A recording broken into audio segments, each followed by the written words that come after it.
आवाज आ रही है सभी को? Yes, hello once again. Last class में we have seen two concepts, दो छोटे छोटे कंसेप्ट्स पढ़े थे हमने। एक था सिस्टम ऑफ अकाउंटिंग या मेथड्स ऑफ अकाउंटिंग। तो they are two methods of accounting, rather systems दो है। कौन से दो थे? एक अक्रूवल सिस्टम और एक कैश सिस्टम। दो सिस्टम्स में क्या क्या थे? एक अक्रूवल सिस्टम और एक कैश सिस्टम। जिसमें हमने देखा था अक्रूवल सिस्टम का मतलब क्या? Accrual system where all the transactions are recorded either cash or non cash. और वेयर एज कैश सिस्टम में क्या होता था? सिर्फ और सिर्फ कौन से ट्रांजैक्शंस को रिकॉर्ड करते थे हम? कौन से ट्रांजैक्शन, सिर्फ और सिर्फ कौन से ट्रांजैक्शंस रिकॉर्ड किए जाते थे हमारे? Only cash transactions. कौन से ट्रांजैक्शंस रिकॉर्ड किए जाते थे? कैश। देन हमने उसके बाद देखा था accrual system is good as compared to cash system. that is one of the reason कि accrual system is the basic assumption of account। कि हम ये मान के, assumptions मतलब हमने क्या देखा था कि हम मान के चलते हैं कि आप ये फॉलो कर रहे हो। अगर आप ये फॉलो नहीं कर रहे हो तो ये बता दो। कहाँ बता दो?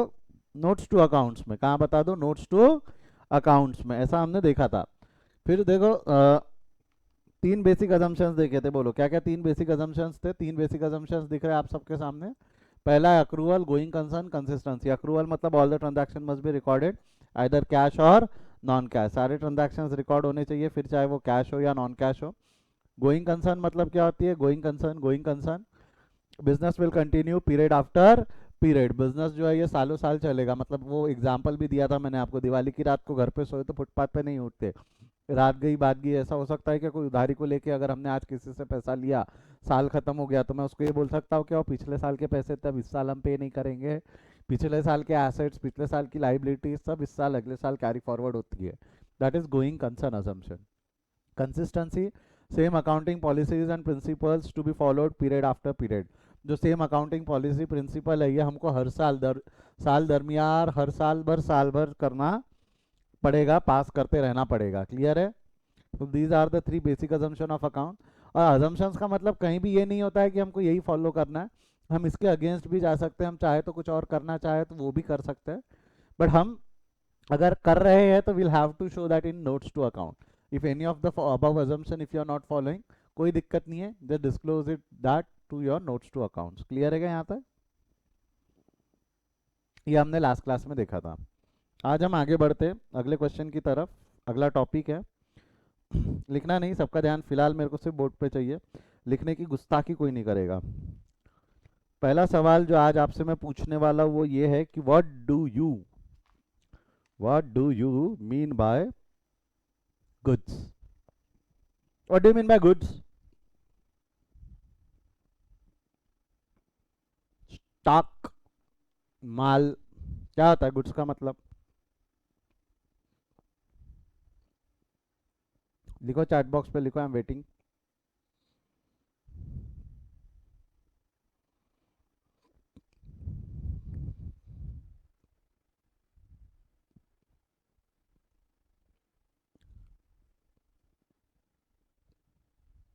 यस, गुड्स मतलब एक जवाब है the things in which the business deal. Okay, the things which we purchased और सोल्ड। Okay, commodities.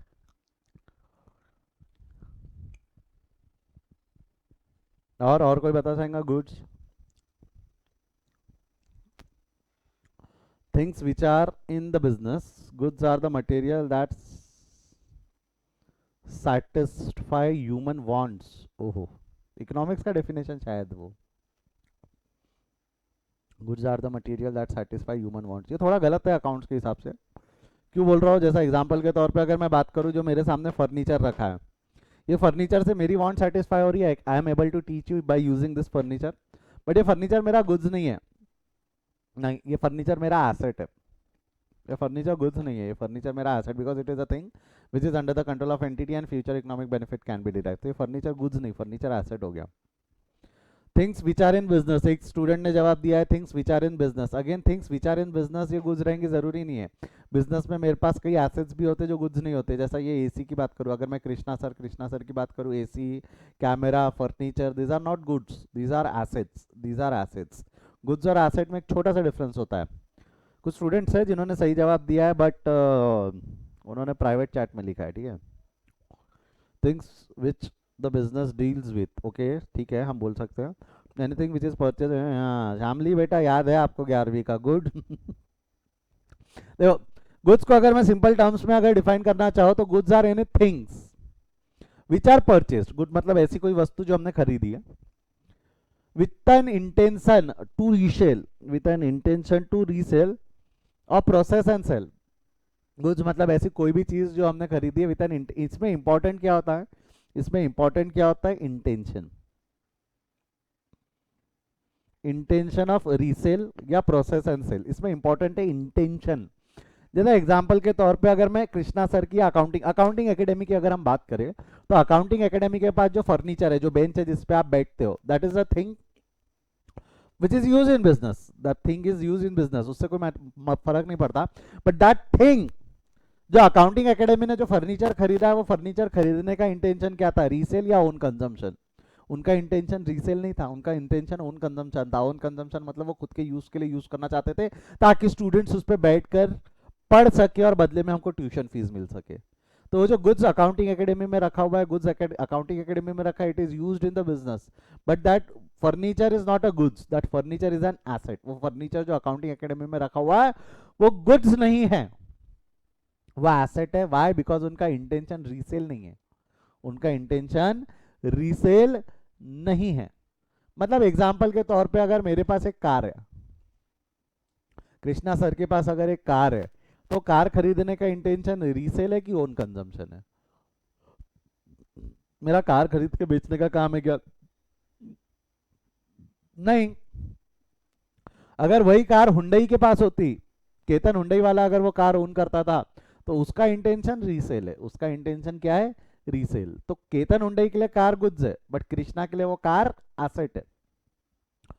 कृष्णा के लिए वो कार क्या है, एसेट है। इंटेंशन क्या है हमारा उस प्रोडक्ट, उस थिंग को रखने का? अगर रीसेल इंटेंशन है तो गुड्स है, अदरवाइज वो एसेट्स है, अदरवाइज वो क्या है, एसेट। रीसेल या प्रोसेस एंड सेल, मैंने एक चीज लिखा है प्रोसेस एंड सेल। जैसा जो फर्नीचर मेरे सामने रखा हुआ है, ये फर्नीचर इज अ गुड। इसको अगर मैं मान लो, अगर फर्नीचर मर्चेंट खरीदेगा तो फर्नीचर मर्चेंट का खरीदने का इंटेंशन रीसेल है, बट वहीं कृष्णा का इंटेंशन इसका रीसेल है कि ओन कंजम्पशन है? वो खुद के यूज के लिए रखा है, यूज कर पा रहा है, क्लासेस कंडक्ट कर पा रहा है, क्लासेस स्मूथली रन कर पा रहा है, तो कृष्णा का इंटेंशन वो फर्नीचर रखने का क्या है, रीसेल है या ओन कंजम्पशन है? Own consumption. कृष्णा का वो फर्नीचर रखने का इंटेंशन रीसेल नहीं है, कृष्णा का वो फर्नीचर रखने का इंटेंशन क्या है, ओन कंजम्पशन। कृष्णा का वो फर्नीचर रखने का इंटेंशन क्या है, ओन कंजम्पशन। तो कृष्णा के लिए वो फर्नीचर गुड्स नहीं है, कृष्णा के लिए फर्नीचर एसेट है। और वहीं अगर फर्नीचर मर्चेंट की बात करूं, जिसने वो फर्नीचर होल्ड कर रखा है, जिसके पास वो फर्नीचर है, तो उस फर्नीचर मर्चेंट का वो इंटेंशन, उस फर्नीचर को होल्ड करने का इंटेंशन क्या है, रीसेल। तो फर्नीचर मर्चेंट के लिए वो फर्नीचर गुड्स हो गए, बट कृष्णा के लिए वो फर्नीचर एसेट हो गए, कृष्णा के लिए वो फर्नीचर एसेट हो गए। क्लियर है क्या यहाँ तक? हाँ या ना? गुड्स का डेफिनेशन मैंने एक्सप्लेन किया है, अगर समझा है तो नो डाउट करके एक बार चैट में लिख दो ताकि मैं आगे बढ़ सकूँ। इंटेंशन ओन कंजम्पशन रहा तो एसेट है, रीसेल रहा तो गुड्स है।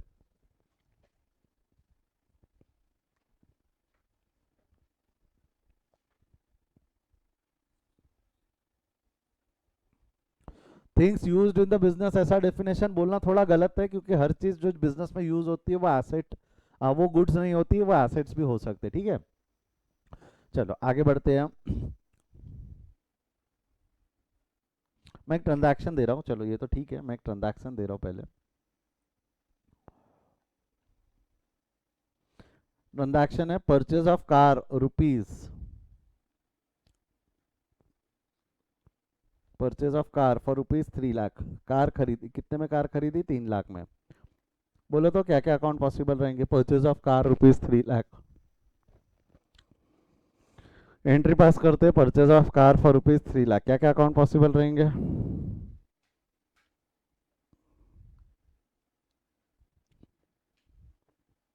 एक जवाब मिला है, car cash, car cash, car cash, car cash, car cash, car cash,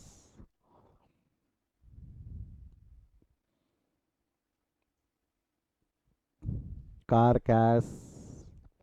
और कोई रोशनी डालना चाहेगा?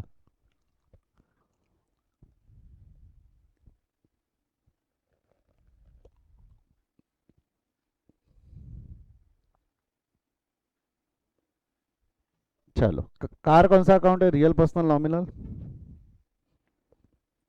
Real, cash, real. Eliminate any unwanted account, कौन सा अकाउंट एलिमिनेट हो जाएगा? अच्छा, एक स्टूडेंट ने परचेज भी बोला है, ठीक है। परचेज कौन सा अकाउंट है? परचेज,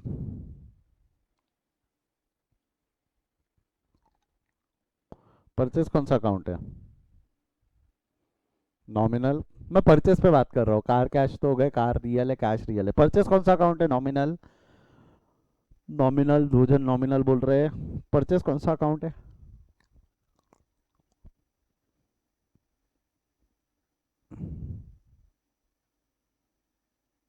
अच्छा, what do you mean by purchase? Students का बोलना है परचेज नॉमिनल अकाउंट है। ये सही है गलत है उस पर हम डिस्कशन करेंगे। Rishabh, personal? Purchase personal, personal तो ठीक है। What do you mean by purchase? What do you mean by purchase? Tushar, good. What do you mean by purchase? क्या होता है परचेज का मतलब?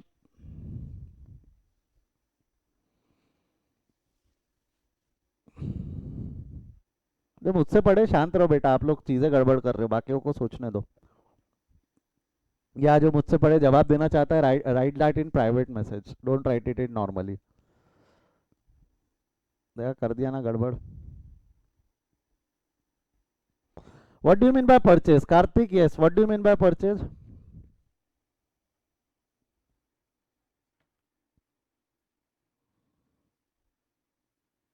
आवाज आ रही है क्या आप लोगों को? एक बार कैमरास चालू करें सभी अपना फटाफट।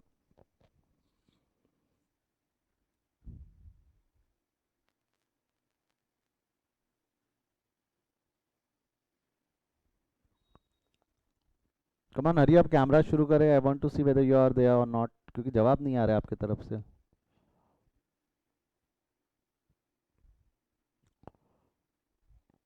Those who will not going to start their cameras, मैं उनको मीटिंग से बाहर कर दूंगा।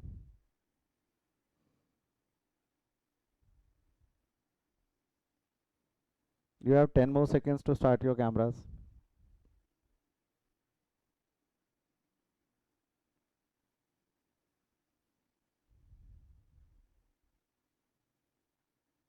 लेट के पढ़ रहा नालायक। हाँ संकेत।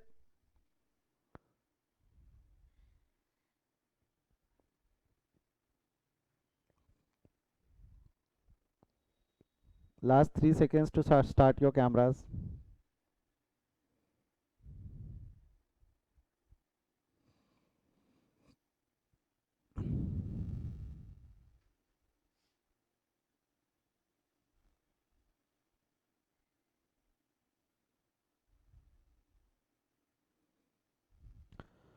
यस, परचेज का मतलब क्या होता है? Yes, come on hurry up. What do you mean by purchase? Purchase मतलब क्या होता है बताओ। If anyone wants to speak, just raise your hand in the camera. आप एक बार कैमरा में हाथ उठाओ, किसी को पता है what do you mean by purchase? Purchase मतलब क्या होता है? No one. दिव्या, आप कुछ बोल रहे हो, सुनाई नहीं दे रहा है। ऑडियो चालू करिए दिव्या, आपका, आप कुछ बोलना चाह रहे हो शायद। परचेज मतलब खरीदना, सर सीधी बात है। परचेज मतलब क्या होता है? खरीदना। गलत। परचेज मतलब खरीदना, अगर आप ये मान के चल रहे हो तो आप साफ साफ गलत हो। एक मिनट बात समझो। मैंने डे वन पे बोला था accounts is a language. Accounts is a language जिसका काम है रिकॉर्ड या कम्युनिकेट करना, ये लैंग्वेज है। इस लैंग्वेज को डेवलप करने के लिए हमने इंग्लिश की मदद ली है।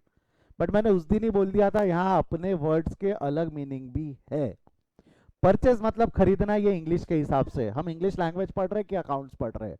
अकाउंट्स में परचेज का मतलब खरीदना नहीं है। अब तक जिनने ये पढ़ा है कि परचेज का मतलब खरीदना है, आई एम सॉरी टू से बट वो गलत है।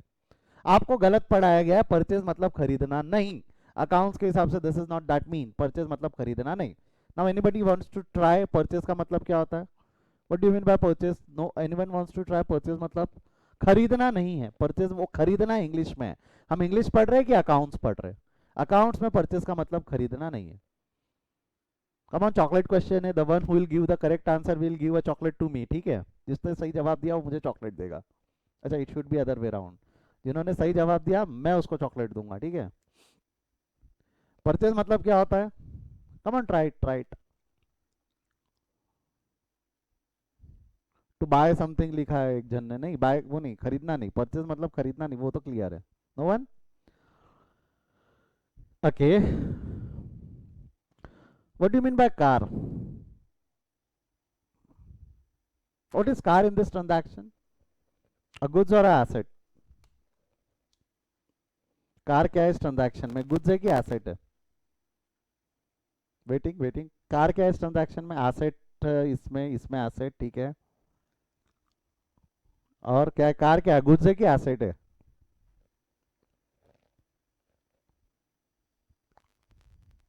Asset asset asset asset asset asset, why asset. चलो सभी ने, ऑलमोस्ट सभी ने एसेट दिया। Anyone wants to try why asset? या कहीं पर भी ये दिया हुआ है कि हम एंट्री किसके बुक में खरीद रहे हैं, या जिसने खरीदा है उसका खरीदने का इंटेंशन क्या है? इस ट्रांजैक्शन में कहीं पर भी लिखा है क्या इंटेंशन क्या है? ये ट्रांजैक्शन में वो कार गुड्स है कि एसेट है, ये डिपेंड करेगा ना। अगर हम ट्रांजैक्शन, दो लोगों हो सकते हैं, एक transaction in the book of Krishna और एक ट्रांजैक्शन यदि हम पास कर रहे हैं, सेम ट्रांजैक्शन अगर हम पास कर रहे हैं इन द बुक्स ऑफ हुंडई। अब मेरे को बताओ तो, सबसे पहले यही नहीं पता था आपको कि हम ट्रांजैक्शन किसके बुक्स में पास कर रहे हैं, तो कि वो एसेट है या लाइबिलिटी, एसेट है या गुड्स है, ये क्लासिफाई कर पाना हमारे लिए सीधा सीधा पॉसिबल था कि पहले हमको ये खुद से सवाल ये पूछना चाहिए था कि सर, सर वो कार किसने खरीदा? सबसे पहला सवाल हमको खुद से क्या पूछना था, वो कार किसने खरीदा, और वो कार खरीदने के पीछे इंटेंशन क्या है, वो कार खरीदने के पीछे का इंटेंशन क्या है। अगर मेरे को बताओ कार कृष्णा ने खरीदा, कृष्णा अगर कार खरीदता है तो कृष्णा का कार खरीदने का इंटेंशन क्या है, रीसेल है या ओन कंजम्पशन है? कृष्णा का कार खरीदने का इंटेंशन क्या है, रीसेल है या ओन कंजम्पशन है? कृष्णा ने कार किसी और को बेचने के लिए खरीदी है कि खुद के यूज के लिए खरीदी है? बोलो, कृष्णा ने कार किसके लिए खरीदी है, खुद के यूज के लिए? तो इन दैट इंस्टेंस अगर मुझे पता है कि किसके लिए खरीदी, तो हम बोल सकते हैं कि कृष्णा ने खुद के लिए खरीदी, खुद के लिए खरीदी तो asset. Whereas same transaction अगर मैं हुंडई के बुक्स में देखूं, तो हुंडई ने कार अगर खरीदी है तो वो रीसेल के लिए खरीदी होंगी, हुंडई के लिए सेम कार गुड्स हो जाएंगी, हुंडई के लिए सेम कार क्या हो जाएंगी, गुड्स। जरा ध्यान से समझो, मैं आपको अगेन बोल रहा हूँ बेटा, रटना आसान है, समझना मुश्किल है। हम रट रहे ही रहे, हम समझने की कोशिश कर रहे हैं। प्रैक्टिकल लाइफ में आपको क्या लगता है, जब कार खरीदी जाएंगी तो एक का गुड्स रहेगा, एक का एसेट रहेगा, एक का गुड्स रहेगा, एक का एसेट, उससे कुछ चीजें चेंज होती है, बताता हूँ, धीरे धीरे समझो, मेरे साथ जुड़े रहना, जाना नहीं, भटक जाऊंगे अदरवाइज। मैं वापस रिपीट कर रहा हूँ, हमने क्या देखा था, transaction purchase of car for ₹3 lakh. मैंने आपसे पूछा था कि कार गुड्स है कि एसेट है, सबने भर भर के जवाब, कैमराज बंद कर दो, हो गया मेरा काम। सबने भर भर के जवाब दिया था कि वो आप लोगों के लिए एसेट है, आपने सबने भर भर के जवाब क्या दिया था, वो आपका क्या है, एसेट। बट वो एक्चुअली कार एसेट है, गुड्स है, वो डिपेंड करता है कि किसने खरीदा। कृष्णा ने खरीदा तो उसका एसेट है, हुंडई ने खरीदा तो उसका क्या है, वो गुड्स है। अब मेरे को बताओ हुंडई में क्या क्या अकाउंट पॉसिबल रहेंगे, हुंडई के बुक्स में क्या क्या अकाउंट पॉसिबल रहेंगे, हुंडई के बुक्स में बोलो क्या क्या अकाउंट पॉसिबल रहेंगे, बोलो फटाफट, आई एम वेटिंग। लिखो फटाक से चैट बॉक्स में, हुंडई के बुक्स में परचेज कैश, एक जवाब मिला है मुझे, परचेज कैश और परचेज कैश, रट्टू लोग सोचो सोचो। कार, एक कार दिया हुआ है ना, एक अकाउंट कौन सा पॉसिबल रहेगा, कार। और आपको नहीं लगता कार गुड्स है तो एक अकाउंट और पॉसिबल हो सकता है, गुड्स, कार गुड्स है ना, goods is a thing which can be purchase or sold for cash. Car, cash, goods, purchase, इतने अकाउंट्स यहाँ पे पॉसिबल है। कार रियल अकाउंट है, कैश रियल अकाउंट है, गुड्स रियल अकाउंट है। Again that brings us to the next question, purchases कौन सा account है, रियल, पर्सनल, नॉमिनल? परचेजेस कौन सा अकाउंट, परचेजेस मतलब खरीदना तो नहीं है, अभी मैंने बता दिया, परचेजेस मतलब खरीदना तो नहीं है, परचेजेस कौन सा अकाउंट हो जाएगा, या what do mean by purchases? आपने, चलो परचेजेस आपने बहुत लोगों ने बोला परचेज एंड कैश, तो परचेज मतलब कौन सा अकाउंट है, यस परचेज मतलब, anyone wants to try, purchase कौन सा अकाउंट है?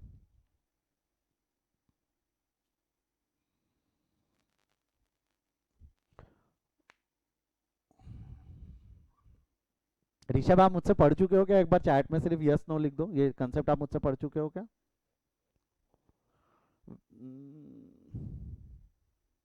चलो अगर नहीं पढ़ा है आपने ऋषभ मुझसे, तो जवाब आपका सही है, गुड, आपकी सोच सही ट्रैक पे है।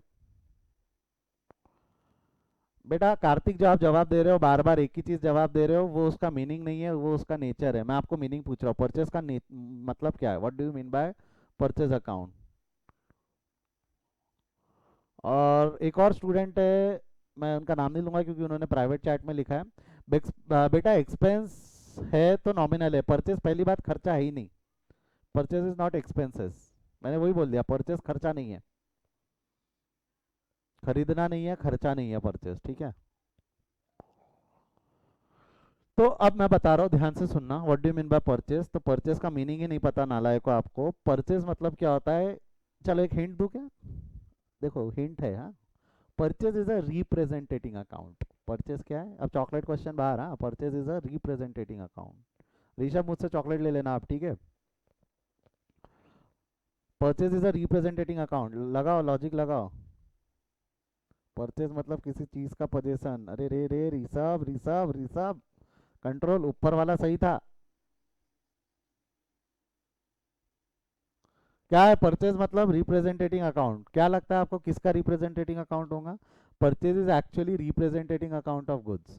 वाई होता क्या है, मेरे को एक चीज बताओ, गुड्स हम खरीदते भी है, goods during course of business आप खरीदोगे भी, गुड्स को आप बेचोगे भी। तो होता क्या है, खरीदा और बेचा सारा इंफॉर्मेशन अगर मैं गुड्स अकाउंट में डाल दूं ना, तो कंफ्यूजन क्रिएट होता है। अगर हमको सेपरेट और डिटेल इंफॉर्मेशन चाहिए, अकाउंट्स में हमको इंफॉर्मेशन एक्सट्रैक्ट करना है, अगर मेरे को सेपरेट और डिटेल इंफॉर्मेशन चाहिए और सारी चीजें अगर मैं गुड्स में डाल दूं, खरीदने की भी इंफॉर्मेशन गुड्स अकाउंट में लिख दूं, बेचने की भी इंफॉर्मेशन गुड्स अकाउंट में लिख दूं, तो हो सकता है जब फ्यूचर में मैं इन्वेस्टिगेट करूं, फ्यूचर में books of account close open करके देखूं, तो मेरे को कंफ्यूजन हो सकता है कि मैंने कौन सा खरीदा और कौन सा बेचा। सारी चीजें आप एक पेज पे लिख दो, समझ में आएगा कि क्या लिखा है। सारी इन्फॉर्मेशन आप गुड्स से रिलेटेड अगर एक ही अकाउंट में लिख दोगे तो शायद कंफ्यूजन हो जाता है कि कौन सा गुड्स खरीदा कौन सा गुड्स बेचा। तो व्हाट वी डू, हम परचेज अकाउंट को दो नाम दे देते। कल हमने देखा था रिप्रेजेंटेटिंग अकाउंट। रिप्रेजेंटेटिंग अकाउंट हम दो जगह वापर सकते थे, एक जब हमको उस व्यक्ति का नाम पता नहीं था तब, दूसरा जब ग्रुप ऑफ पर्सन था। और रिप्रेजेंटेटिंग अकाउंट हम वापर सकते for our convenience purpose, for making our life easy. क्या होता था कि गुड्स में ही अगर मैं पूरी खरीदने की भी इंफॉर्मेशन गुड्स अकाउंट में डाल दूं, बेचने की भी इंफॉर्मेशन गुड्स में डाल दूं, तो कंफ्यूजन क्रिएट होने लगा था कि भाई क्या खरीदा क्या बेचा समझ में नहीं आ रहा। फिर उसके बाद में गुड्स रिटर्न भी आते थे, गुड्स हम रिटर्न भी भेजते थे, वो भी डाल दिया गुड्स में। तो ये इंफॉर्मेशन मिल ही नहीं पाती थी प्रॉपरली कि कितना खरीदा कितना बेचा, कितना वापस किया कितना वापस आया। तो वी हैव गिवन गुड्स को दो नाम, हमने गुड्स को दो नाम दे दिए, एक नाम दे दिया परचेज, एक नाम दे दिया सेल। तो अगर अब आपसे किसी ने पूछा what do you mean by purchase, तो basically purchase is nothing but a representing account of goods. Purchase is nothing but a representing account of goods. Similarly sir, what do you mean by sale? Again a representing account of goods. Purchase का मतलब भी representing account of goods है, sales का मतलब भी representing account of goods है।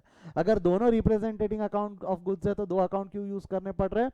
Purchase account is used when goods are purchased, जब भी गुड्स खरीदेंगे हम परचेज अकाउंट यूज करेंगे, और व्हेन गुड्स आर सोल्ड हम कौन सा अकाउंट यूज करेंगे? Sale account. तो हमको अब होगा क्या, परचेज करते वक्त परचेज अकाउंट यूज कर दिया, बेचते वक्त सेल्स अकाउंट यूज कर दिया, तो खरीदने का डेटा अलग ही अकाउंट में चला गया, बेचने का डेटा अलग अकाउंट में चला गया। हमको डेटा सेग्रीगेट करना है ताकि हमको डिटेल और एडिक्वेट इंफॉर्मेशन मिल सके, तो हमने एक ही अकाउंट को दो नाम दे दिया, एक ही अकाउंट को दो नाम दे दिया। तो परचेज मतलब कहीं भी खरीदना थोड़ी हुआ, परचेज का मतलब क्या, it is a representing account of goods used when goods are purchased. Sale is again a representing account of goods used when the goods are sold. Used when the goods are sold. ये समझा क्या? एक बार समझा है तो yes लिख के भेज दो, मैं आगे बढ़ूंगा। और बहुत सारी चीजें आज समझनी है, बहुत दिमाग अलग लेवल पे खराब होगा, क्योंकि मेरे को एक आदत है अपने पैर पे कुल्हाड़ी मारने की, ठीक है। यूल फील कि हाँ आप अब बैठे कृष्णा सर की क्लास में, आज ऐसा आपको फील होगा, ठीक है। परचेज सेल का मतलब क्लियर है। तो परचेज मतलब खरीदना नहीं है, सेल मतलब बेचना नहीं है। खरीदना बेचना ये इंग्लिश के हिसाब से हम अकाउंट्स का लैंग्वेज पढ़ रहे हैं। हम कौन सा लैंग्वेज पढ़ रहे हैं? अकाउंट्स। तो अकाउंट्स के हिसाब से purchase is a representing account of goods and sale is a representing account of goods. तो सर ये क्यों किया था हमने, परचेज और सेल को दो अलग अलग नाम क्यों दिए थे? ताकि खरीदने का इन्फॉर्मेशन अलग मिले और बेचने का इन्फॉर्मेशन अलग मिले। आई होप यहाँ तक क्लियर है, सभी ने यस भी लिख दिया है। हम आगे बढ़ते हैं। अब ध्यान से सुनना, ध्यान से, हाँ। ये एकदम पट से ऐसा बाउंसर जाएगा, दिमाग के ढक्कन खुल जाएंगे। प्रोफेशनल कोर्स में ये लेवल तक सोचना पड़ता है। गुड्स कौन सा अकाउंट है? Real personal nominal. सोच के देखो, गुड्स कौन सा अकाउंट है? Real personal nominal. गुड्स, सिर्फ गुड्स की बात करो। गुड्स कौन सा अकाउंट है? Real personal nominal. रियल। एक जन ने रियल लिखा है, यस। गुड्स कौन सा अकाउंट है? Real personal nominal.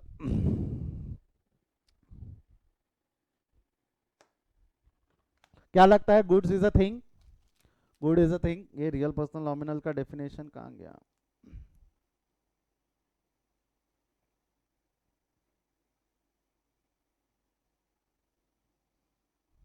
देखो ये रहे तीन डेफिनेशंस।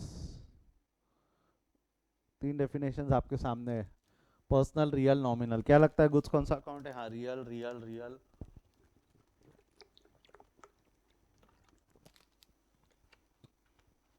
Real real. ठीक है, चार पांच स्टूडेंट्स ने रियल बोला है। बाकियों को क्या लगता है गुड्स कौन सा अकाउंट है? Real, personal, nominal. It is real account ना। क्यों रियल अकाउंट है? देखो, रियल अकाउंट का डेफिनेशन पढ़ो। Detail information about the things. Detail information about the things, ये क्या लिखा हुआ है? Detail information about the things which can B purchased और सोल्ड फॉर कैश। तो आपको नहीं लगता goods is a thing which can B purchased और सोल्ड फॉर कैश? तो गुड्स कौन सा अकाउंट हो जाएगा? रियल। परफेक्ट। जिन स्टूडेंट्स ने जवाब दिया they are perfectly without any doubt correct. Goods कौन सा अकाउंट है? रियल। अच्छा, अगर गुड्स रियल है, कल ही हमने एक चीज देखा था, जो रिप्रेजेंटेटिंग अकाउंट का नेचर क्या रहता है? कल नहीं परसों देखा था। रिप्रेजेंटेटिंग अकाउंट का नेचर क्या रहता है? जो उसके मेन अकाउंट का नेचर है। अगर गुड्स रियल अकाउंट है, क्या है? गुड्स यदि रियल अकाउंट है तो आपको क्या लगता है? परचेजेस भी रियल होना चाहिए, सेल भी रियल होना चाहिए ना। बिकॉज परचेजेस का मतलब खरीदना नहीं है। Purchases is the representing account of goods, sale is the representing account of goods. तो जब गुड्स रियल है, क्या बोल रहा हूं ध्यान से सुनना, जब गुड्स रियल है तो purchase is the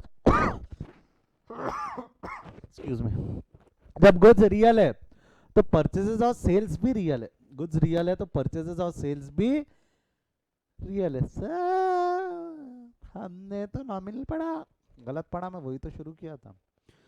professional course में एमसीक्यू जब था, सीए फाउंडेशन का पेपर, तब यहाँ भर भर के पूछते थे, भर भर के ये सवाल पूछते थे। नेचर ऑफ परचेज अकाउंट, तीन ऑप्शन रहते थे, real, personal, nominal. None of this. बच्चे नॉमिनल टिक करके आते थे, मार्क्स नहीं मिलते थे। Actually goods purchase is not a nominal account, purchase is a real account. Same goes for cell.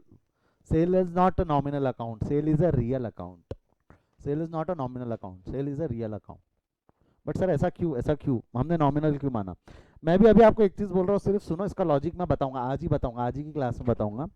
Purchases है रियल बट मानते नॉमिनल। क्या बोला मैंने? वापस बोलो।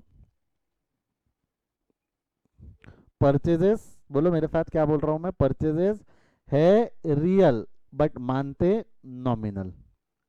सेल है रियल बट मानते नॉमिनल। सर ऐसा क्यों? बताऊंगा बताऊंगा, पेशेंस पेशेंस। आज ही हम उसका लॉजिक डिस्कस करेंगे। परचेजेस है रियल, मानते नॉमिनल। अगेन क्या बोला मैंने? सेल्स है रियल, मानते नॉमिनल। आप कृष्णा सर के स्टूडेंट हो, आपको किसी ने डायरेक्ट क्वेश्चन पूछा परचेजेस का अकाउंट क्या, परचेजेस का नेचर क्या है? Real, personal, nominal. The answer is real. Sales का नेचर क्या है? Real, personal, nominal. The answer is real. मानते नॉमिनल है। नॉमिनल क्यों मानते हो लॉजिक बताऊंगा तो डाइजेस्ट करना आसान रहेगा। बट 2 मिनट पेशेंस रखो, बताता हूँ मैं लॉजिक क्या है, मैं बताता हूँ, तब तक पेशेंस रखना, ठीक है? थोड़ा सा आज का क्लास संभालो, कोई भी बीच में से गायब नहीं होगा, छोड़ेगा नहीं, पूरा क्लास अटेंड करो, इंपॉर्टेंट है। परचेजेस है रियल, मानते नॉमिनल। सर ऐसा क्यों? मैं बताता हूँ। पहले हम ट्रांजैक्शन पे आ जाते हैं। मेरे को एक चीज बता, आप बोलो यहाँ पे परचेजेस कौन सा अकाउंट है? परचेजेस कौन सा अकाउंट है रियल, मानते नॉमिनल। परचेजेस है रियल, मानते नॉमिनल। सेम कृष्णा की बुक्स में बात करूँ तो आपको नहीं लगता यहाँ एक अकाउंट पॉसिबल हो जाएगा? गुड्स कृष्णा के लिए, चलो वो गुड्स नहीं है बट ठीक है, फिर भी लिख दिया गुड्स। परचेजेस नॉमिनल नहीं है, परचेजेस है रियल, मानते नॉमिनल। ऐसा ही बोलना आपने, है रियल मानते नॉमिनल, है रियल मानते नॉमिनल। सर कैसा? बताता हूँ क्यों, ये बताता हूँ। यहाँ तक समझा क्या? परचेजेस और सेल्स का परचेजेस और सेल्स का मीनिंग समझा? They are the representing account of goods. अगर रिप्रेजेंटेटिंग अकाउंट है तो उनका नेचर भी वही रहेगा जो मेन अकाउंट का नेचर है। मेन अकाउंट का नेचर रियल था तो परचेजेस और सेल्स का नेचर भी रियल है रियल मानते नॉमिनल। आ जाओ जरा एक बार एंट्री पे आ जाओ। कृष्णा के बुक्स में अगर देखोगे आप तो purchase of car for ₹3 lakh, और कृष्णा के लिए अभी हमने बात करके लॉक कर दिया है, कृष्णा के लिए वो कार गुड्स नहीं है, कृष्णा के लिए वो कार क्या है? एसेट। प्रैक्टिकल लाइफ में देखो, सोच के देखो, कार के ऊपर लिख के नहीं आता कि वो गुड्स है, कार के ऊपर लिख के नहीं आता कि वो एसेट है। हमको देखना होता है कि वो कार खरीदने के पीछे का इंटेंशन क्या है। कृष्णा का कार खरीदने का इंटेंशन क्या रहेगा? रीसेल या ओन कंजम्पशन, तो उसके लिए वो एसेट होगा। और वहीं हुंडई के लिए कार खरीदने का इंटेंशन क्या रहेगा? ओन कंजम्पशन या रीसेल? रीसेल। तो हुंडई के लिए वो गुड्स रहेगा, उसके लिए एसेट नहीं रहेगा। कृष्णा, नाउ पहला पहला स्टेप हो गया, analyse the transaction carefully, determine the account, lock the category, 3 steps हो गए। चौथा स्टेप है एलिमिनेट एनी अनवांटेड अकाउंट। हम अभी कृष्णा है, हम कृष्णा के बुक्स में आ जाएंगे। आ जाओ कृष्णा है, मैं हुंडई की बुक्स छुपा देता हूँ। कृष्णा के बुक्स में मतलब कृष्णा के लिए कौन सा अकाउंट एलिमिनेट कर देंगे, ये जो car cash goods purchases, Krishna के लिए कौन सा अकाउंट एलिमिनेट करेंगे, लिखो चैट में फटाक से कौन सा अकाउंट एलिमिनेट हो जाएंगे। मैं एलिमिनेशन पूछ रहा हूँ, ठीक है। एक जन ने मैसेज भेजा है गुड्स और परचेजेस। भाई आप सही हो रहे हो बेटा, आप प्राइवेट में लिख रहे हो, अननेसेसरी लिखो ना पब्लिकली, कोई दिक्कत नहीं है, ठीक है। Goods purchases, goods purchase perfect, क्योंकि कृष्णा के लिए वो गुड्स नहीं है, कृष्णा के लिए वो क्या है, एसेट है। एसेट है तो वो कार अकाउंट को इज्जत देगा, गुड्स अकाउंट को एलिमिनेट कर देगा। गुड्स अकाउंट एलिमिनेट हो गया क्योंकि उसके लिए गुड्स नहीं है। और परचेजेस का मतलब क्या, purchases nothing but A representing account of goods, तो कृष्णा के बुक्स में गुड्स को इज्जत नहीं देनी है, क्योंकि कृष्णा के लिए गुड्स नहीं है, कृष्णा के लिए वो क्या है, एसेट है। कृष्णा के लिए वो क्या है, एसेट है। तो एसेट और कैश तो गया, एसेट और कैश तो गया, तो बचे कौन से अकाउंट, कार और कैश।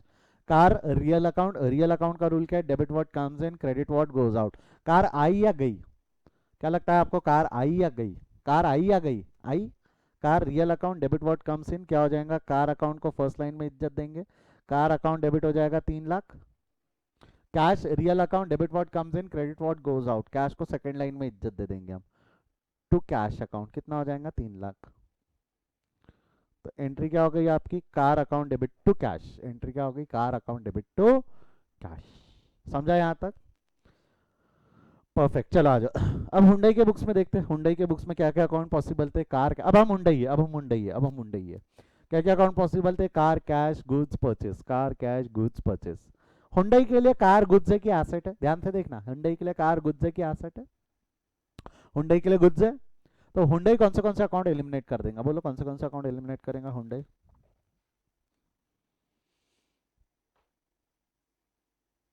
स्टूडेंट्स का बोलना है goods, car goods, car goods, car goods. भाई ये बात तो तय है, कार तो पक्का एलिमिनेट हो जाएगा, क्यों, क्योंकि कार हुंडई के लिए एसेट नहीं, एसेट है तो एसेट अकाउंट यूज करो, अदरवाइज गुड्स अकाउंट यूज करो, गुड्स है ना हुंडई के लिए, तो एसेट अकाउंट यूज नहीं करेंगे ना, कार अकाउंट यूज नहीं करेंगे, तो बचा कौन सा अकाउंट, कैश गुड्स परचेज। पैसा तो दिया है तो पैसा, पैसा तो गया है, खरीदा है तो पैसा दिया है, तो कैश तो पक्का रहेगा। गुड्स और परचेज ये दोनों अलग अलग अकाउंट है कि सेम अकाउंट के दो अलग अलग नाम है, गुड्स परचेज ये दो अलग अलग अकाउंट है कि सेम अकाउंट के दो अलग अलग नाम है, बेसिकली सेम अकाउंट के दो अलग अलग नाम है। किसी को भी एलिमिनेट करो कोई फर्क नहीं पड़ता, गुड्स को एलिमिनेट कर दो सही हो आप, परचेज को एलिमिनेट कर दो सही हो आप। बट क्या है ना, आपने परचेज क्यों यूज किया था, आपको याद होगा, तो परचेज क्यों नाम दिया था, ताकि खरीदने का डेटा अलग रहे, बेचने का डेटा अलग रहे। अगर आपने गुड्स यूज कर दिया तो क्या हो जाएगा, अगर आपने गुड्स यूज कर दिया तो क्या होगा, वापस वही कंफ्यूजन होने का स्कोप बढ़ जाएगा ना, कि खरीदने का भी इंफॉर्मेशन वही चला गया, बेचने का इंफॉर्मेशन वहीं चला गया। तो आपको नहीं लगता अगर मैं गुड्स यूज करूंगा तो कंफ्यूजन क्रिएट होगा, just to avoid that confusion, इसीलिए तो हमने 2 अकाउंट नाम दे दिए थे ना, इसलिए हम गुड्स को एलिमिनेट कर देंगे। बचा कौन सा अकाउंट, परचेज और कैश। मैंने आपको बचपन से बोल रहा हूँ, 4th step eliminate any unwanted account is the most important step. उसके लॉजिक्स में बता सकता हूँ कब कैसा लगाना है, कब क्या लगाना है, ये पर्सनल जजमेंट है। देख लो कृष्णा और हुंडई दोनों के बुक्स में ट्रांजैक्शन सेम था, बट कृष्णा के बुक्स में एलिमिनेशन अलग अकाउंट हुए, हुंडई के बुक्स में एलिमिनेशन अलग अकाउंट के हुए। ये लॉजिक समझना हमारे लिए जरूरी है। बचे परचेजेस और कैश। परचेजेस कौन सा अकाउंट है, रियल पर्सनल नॉमिनल है, रियल मानते नॉमिनल, तो नॉमिनल का रूल लगा दो, क्यों मानते हो मैं बताने का हूँ, बट है रियल मानते नॉमिनल, नॉमिनल का रूल लगाओ, आप नॉमिनल का लगाओ रियल का लगाओ, काम चल जाएगा, कोई दिक्कत नहीं है। नॉमिनल का रूल बोला तो debit the expenses and losses, credit the incomes and gains. Car खरीदा तो आपको फटका लगा तो आप खर्चा बोल सकते हो, परचेज अकाउंट डेबिट, और cash real account, debit what comes in, credit what goes out, cash account credit हो जाएगा 3 लाख। अगर आप रियल का भी रूल लगाना चाहते हो तो भी काम चलता, कैसे, रियल रियल परचेज मतलब गुड्स था, गुड्स मतलब वो कार, अगर मैं रियल का रूल लगाऊं तो कैसा, रियल अकाउंट का रूल है debit what comes in, credit what goes out. Real account का रूल क्या है, debit what comes in, credit what goes out. तो मेरे को बताओ वो कार आई या गई, वो कार आई या गई, I real account, debit what comes in, तो वो कार की जगह परचेज है ना, because it is not asset, it is goods. चाहे रियल का रूल लगाओ चाहे नॉमिनल का रूल लगाओ, एंट्री तो यही बनेगी, purchase account debit to cash. और एंट्री वही बनती है, यही बहुत बहुत बड़ा कारण रहता है कि टीचर्स रटवा देते हैं इसको।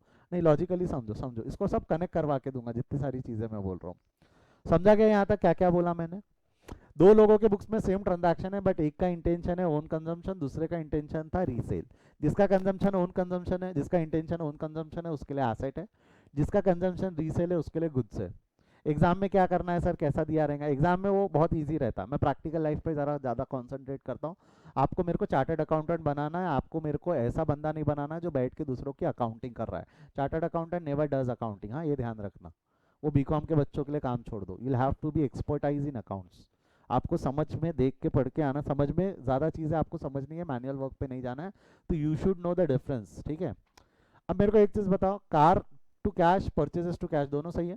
अब मेरे को एक चीज़, हाँ एक चीज़, अगर मैंने यहाँ पे परचेज को एलिमिनेट कर दिया रहता, गुड्स को रहने दिया रहता, तो भी एंट्री सही होती थी। गुड्स और cash, goods real account debit what comes in, goods account debit, cash real account debit what comes in, credit what goes out. तब एंट्री क्या पास करते थे? Goods account debit to cash. तब एंट्री क्या हो जाती? Goods account debit to cash. ये दोनों एंट्री सही है। अब आपके सामने एक्चुअल बताओ कि कितनी एंट्रीज बन गई है? 3, 1, 2, 3। थर्ड एंट्री का एक प्रॉब्लम यह है कि हाँ, अगर मैं गुड्स अकाउंट यूज करूंगा तो सारा इन्फॉर्मेशन गुड्स में चला जाएगा, खरीदने का और बेचने का, तो कंफ्यूजन क्रिएट होता है। मुझे एक चीज बताओ, ये तीनों में से एंट्रीज कौन सी सही है? फर्स्ट, सेकंड, थर्ड, क्या लगता है तीन में से कौन सी एंट्री सही है? I am waiting for your answer. First, second, third, तीनों में से कौन सी एंट्री सही है?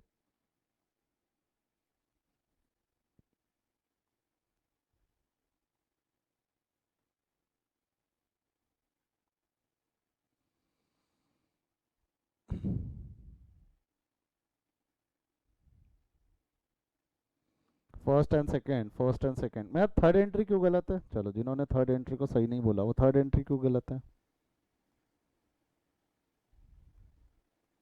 फर्स्ट सेकंड सही है बोल रहे हैं, थर्ड एंट्री को गलत बता रहे हैं, ठीक है। और फर्स्ट सेकंड तो सही है, ठीक है। कृष्णा के बुक से देखे तो फर्स्ट सही है, हुंडई के बुक से देखे तो थर्ड सही है। हाँ, सेकंड सही है। आपको नहीं लगता हुंडई की बुक्स में थर्ड भी सही रहेंगी? परचेज की जगह गुड्स लिख लो। परचेज अकाउंट की जगह कौन सा अकाउंट लिख दो आप? Goods account. बस फर्क क्या पड़ेगा? परचेज लिखा तो खरीदने का इन्फॉर्मेशन अलग रहेगा, बेचने का इन्फॉर्मेशन अलग रहेगा। अगर मैंने गुड्स लिखा तो खरीदने का और बेचने का इन्फॉर्मेशन एक ही अकाउंट में चला जाएगा। दिक्कत क्या है? इन्फॉर्मेशन आपको थोड़ी सी मेहनत करनी पड़ेगी एक्सट्रैक्ट करने में। तो आपको नहीं लगता थर्ड एंट्री भी सही है? आपको ज्यादा इन्फॉर्मेशन चाहिए तो सेकंड एंट्री सही है। आप इन्फॉर्मेशन में कॉम्प्रोमाइज कर सकते हो तो थर्ड एंट्री सही है। एंट्री तीनों सही है बेटा, एंट्री तीनों सही है। आपको मैंने ये सवाल पहले दिन पूछा था जब हम रिकॉर्डिंग चालू किए थे। परचेज ऑफ लैंड देखो, ये आप ही की क्लास में डिस्कस हुआ है ना sheet. Purchase of land for ₹3 lakh. Land आपने पहली एंट्री बोली थी लैंड टू कैश, और नीचे की दो एंट्रीज मैंने लिखी थी, purchase to cash, goods to cash. वो लैंड, हाँ एक स्टूडेंट ने लिखा है सर थर्ड भी सही है बट फर्स्ट एंड सेकंड ज़्यादा सही है, ठीक है, वो वही मैं बोल रहा हूँ। मैं आता ये तीन एंट्रीज जो यहाँ लिखी है, purchase to cash, land to cash, purchase to cash, goods to cash, क्या लगता है आपको इन तीन में से कौन सी एंट्री सही है? The correct answer is all of the above. बेटा डिपेंड करता है, डिपेंड करता है। यहाँ पे सिर्फ ट्रांजैक्शन इतना लिखा था, परचेज ऑफ लैंड। किसके बुक्स में इंटेंशन वगैरह नहीं। आपने इस वक्त सवाल पूछना चाहिए था। आप इंटरव्यू में जाते हो, आपको इंटरव्यूअर पूछता है purchase of machinery ₹30,000 for cash, entry क्या होंगी? आप जवाब दे के आ जाते हो मशीनरी टू कैश। ये जवाब एक्सपेक्टेड ही नहीं था। आप सीए स्टूडेंट हो, आप चार्टर्ड अकाउंटेंट बनने वाले हो, आपसे ये जवाब एक्सपेक्टेड था सर वो खरीदने के पीछे का इंटेंशन क्या है, वो मशीनरी खरीदने का पीछे का इंटेंशन क्या है। जहां आपने ये सवाल पूछ लिया वो आपसे अगला सवाल नहीं पूछेगा, विल बी सिलेक्टेड। उसका खरीदने के पीछे का इंटेंशन डिफाइन करेगा कि वो गुड्स है या एसेट है। जहां आपने purchase of machinery for cash को मशीनरी टू कैश बोला, बेटा आप रट रहे हो, आप चीज़ें रट रहे हो, आप समझ नहीं रहे हो। वो ठीक है 11वीं 12वीं में चल जाता था, वो टीचर्स उस लेवल पे पढ़ा देते, कोई फर्क नहीं पड़ता था, क्योंकि वहाँ मेजरली ऐसे ही एक जैसे क्वेश्चन मोनोटोनस पूछ लिए जाते थे। यहाँ ऐसा नहीं होने वाला। यहाँ आपको घुमा के चीज़ें पूछी जाएंगी to check your in depth knowledge, because you have to be chartered accountant, you are going to be a chartered accountant. तीनों एंट्री सही थी यहाँ पे।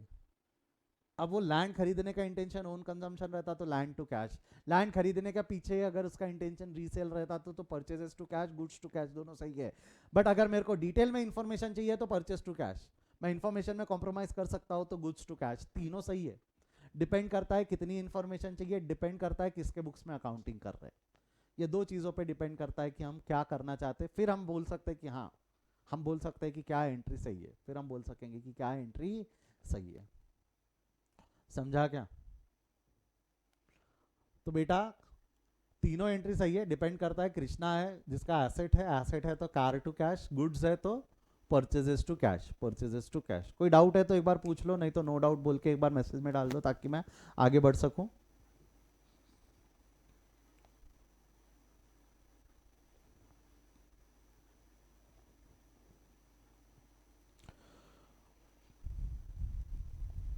No doubt, no doubt, no doubt, no doubt, no doubt, no doubt, no doubt. चलो ठीक है, किसी को डाउट है तो एक बार हाथ उठा लो या प्राइवेट चैट में डाल दो क्या डाउट है, अगर आपको शर्म आ रही है। मैंने बेटा आपको बार बार बोल रहा हूँ डाउट पूछने से घबराना नहीं। आपको अभी एक फील आ ही गया होगा कि किस लेवल पे हम डिटेल में पढ़ रहे हैं, तो डाउट पूछने के लिए प्लीज़ घबराओ मत, क्योंकि आप लोग पहले पढ़ चुके हो तो दिमाग में कन्फ्यूजन होने के पूरे पूरे चांसेस है। अगर आपको शर्म आती है पब्लिकली वो डाउट लिखने के लिए तो just right it in the chat box, private chat में वो डाल दिया करो, कोई दिक्कत नहीं है। मैं आपका नाम नहीं पढ़ता, आपने देखा ही है कि जो प्राइवेट चैट में स्टूडेंट्स लिखते हैं उनका मैं नाम नहीं पढ़ता हूँ, सही होने के बाद भी अगर उनका। ठीक है, पक्का ना? Sure sure sure. मैं अगेन बोल रहा हूँ बेटा, मैं आप लोगों के चेहरे नहीं देख पा रहा हूँ, मुझे नहीं समझ पाता है कि आपका कंसेप्ट समझा है या नहीं समझा है। आपके सिर्फ ये नो डाउट पर रिलाई करके मैं आगे बढ़ जाता हूँ। डाउट है तो पूछो, बिंदास पूछो, घबराना नहीं। मैं अगेन बोल रहा हूँ, देखो देखो एक चीज़ समझो समझो समझो, 2 मिनट। कब के मॉडल हो आप लोग? सभी कब के मॉडल हो? कब का आपका ईयर ऑफ बर्थ क्या है? लिखो तो एक बार, year of birth average out कब के हो आप? 2002, 2001, 1, 2, 3 ऐसा मान के चलता हूँ। हाँ, 2002 के मॉडल हो आप लोग, राइट? मैं 91 का है, अब 2002 के हो, कुछ 11 साल का फ़र्क है, कोई बात नहीं। बड़ा भाई रहता ना घर पे, बड़ा भाई, बड़े भाई को अपन कैसा परेशान कर डालते, अपने को जो चीज़ होना होना मतलब होना तुरंत से पहले, वैसा ही बड़ा भाई मानने का। हाँ बेटा 2003, 2002, ठीक है समझ गया। तो जैसे बड़े भाई को परेशान करते ना अपन घर पे, पूछ पूछ के सवाल पूछ पूछ के जान खा जाते, पूछो ना दिक्कत क्या है, मैं हूं ना, खड़ा हूं यहाँ पे, बड़े भाई जैसा ही पढ़ाऊंगा, जैसा ही ट्रीट। मैं कभी किसी को स्टूडेंट को डांटता नहीं हुआ, ये ध्यान रखना, चाहे डाउट छोटा रहे बड़ा रहे, अगर उसको लगता है सर मेरा डाउट छोटा है बहुत फुद्दू है, कोई दिक्कत नहीं है, पूछ, आज पूछ, कल चल के वही डाउट तेरे को जो आज छोटा लग रहा है शायद वो बड़ा बन जाए। और कोई डाउट छोटा बड़ा नहीं होता, डाउट डाउट होता है, it has to be cleared in the class. Live session लेने का अदरवाइज फायदा ही नहीं है अगर आप डाउट नहीं पूछ रहे हो। तो मैं तो रिकॉर्डिंग भी दे सकता हूँ, ये जितना मैं पढ़ा रहा हूँ ना ये यूट्यूब पे आज भी अपलोडेड है पूरा लेक्चर, 12th के क्लास के हिसाब से, 11th क्लास के हिसाब से मैंने अपलोड करके रखा है।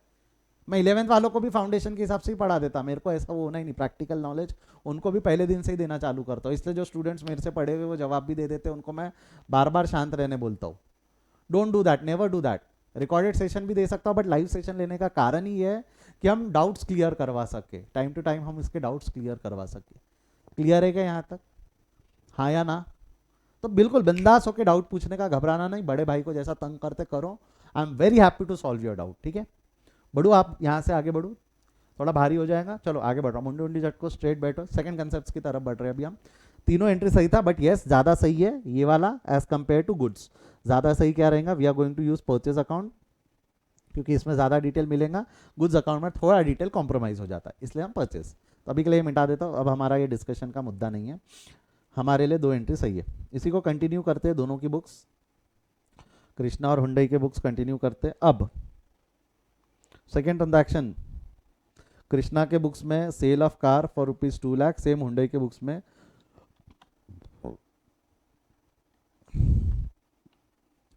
Cell of car for ₹2 lakh. If you remember ये दोनों बुक्स किस किस के थे? ये वाले जो बुक्स थे ये कृष्णा के बुक्स थे और ये हुंडई के बुक्स थे। ठीक है, आगे बढ़ते हैं, सेल के ट्रांजैक्शंस एक बार देख लेते हैं। Sale of car for ₹2 lakh, Krishna के बुक्स में आ जाओ, बोलो क्या क्या अकाउंट पॉसिबल है, कृष्णा के बुक्स में क्या क्या अकाउंट पॉसिबल है, बोलते जाओ पटापट। कृष्णा के बुक्स में क्या क्या अकाउंट पॉसिबल है? कार बेच दी उसने 2 लाख में,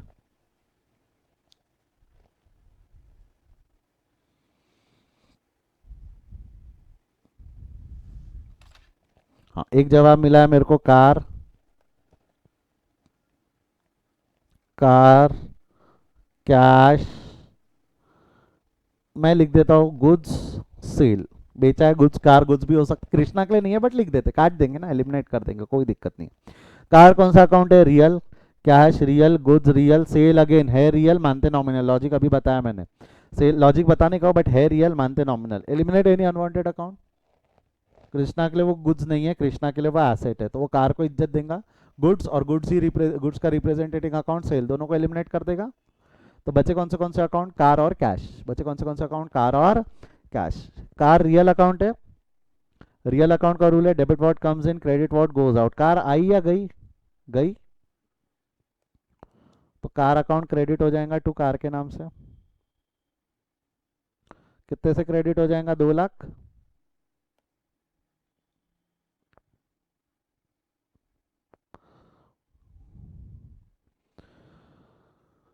cash real account debit what comes in, तो कैश अकाउंट डेबिट हो जाएगा।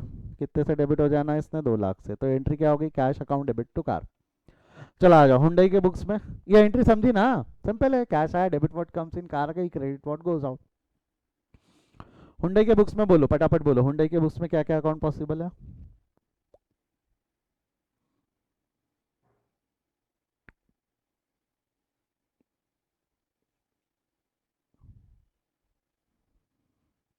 कार, कैश, हाँ एक जन बोल रहा है सेल, और आपको नहीं लगता गुड्स, हुंडई के लिए गुड्स भी है ना, गुड्स एलिमिनेट कर देंगे, चलो लिख देते, गुड्स एलिमिनेट कर देंगे बाद में, ठीक है। चलो ऑलमोस्ट सभी ने जवाब दे दिए, सेल एंड कैश पे ही ज़्यादा कॉन्सेंट्रेट करो, ठीक है। कार रियल अकाउंट है, कैश रियल अकाउंट है, गुड्स रियल अकाउंट है, सेल है रियल, मानते nominal. Eliminate any unwanted account, कौन सा अकाउंट एलिमिनेट कर देंगे यहाँ पे, कौन सा अकाउंट एलिमिनेट कर देंगे। सबसे पहले तो इसके लिए कार गुड्स है, तो एसेट अकाउंट एलिमिनेट हो जाएगा। हुंडई के लिए कार गुड्स है ना, तो एसेट अकाउंट एलिमिनेट कर देंगे। और गुड्स और सेल दोनों रिप्रेजेंटेटिंग अकाउंट एक दूसरे के, तो बेटर है गुड्स एलिमिनेट कर दो, हम सेल्स को इज्जत देंगे। खरीदने का इन्फॉर्मेशन अलग, बेचने का इन्फॉर्मेशन अलग। गुड्स भी रखा तो भी सही है, गुड्स भी रखा तो भी सही है, बट कंफ्यूजन क्रिएट होता है, इसलिए खरीदने का अलग, बेचने का अलग, इसलिए हमने 2 नाम दिए थे, एक परचेज दूसरा सेल, तो सेल को इज्जत देंगे। तो बचे कौन से अकाउंट है अब हमारे पास में, बचे कौन से है, कैश और सेल। कैश आया, real account debit what comes in, तो ये जाएगा cash account debit, sale nominal account debit the expenses and losses, credit the incomes and gains. Cash account debit to sale, cash account debit to sale. Krishna के books में entry हुई है cash to car, Hyundai के books में entry हुई है cash to cell. आपके सामने 2 एंट्री लिखी हुई है, थोड़ा ऊपर लिख देता हूँ, ठीक है। क्या हुई यहाँ पे, cash account debit to car 2 lakh, और यहाँ एंट्री है cash account debit to sale 2 lakh.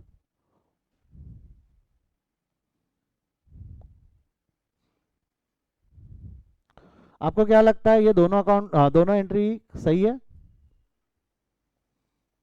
ऐसा सवाल सर पूरी एंट्री होने के बाद पूछते हो, क्या लगता है क्या सही है, दोनों सही है क्या, cash to car cash to sale सही है क्या।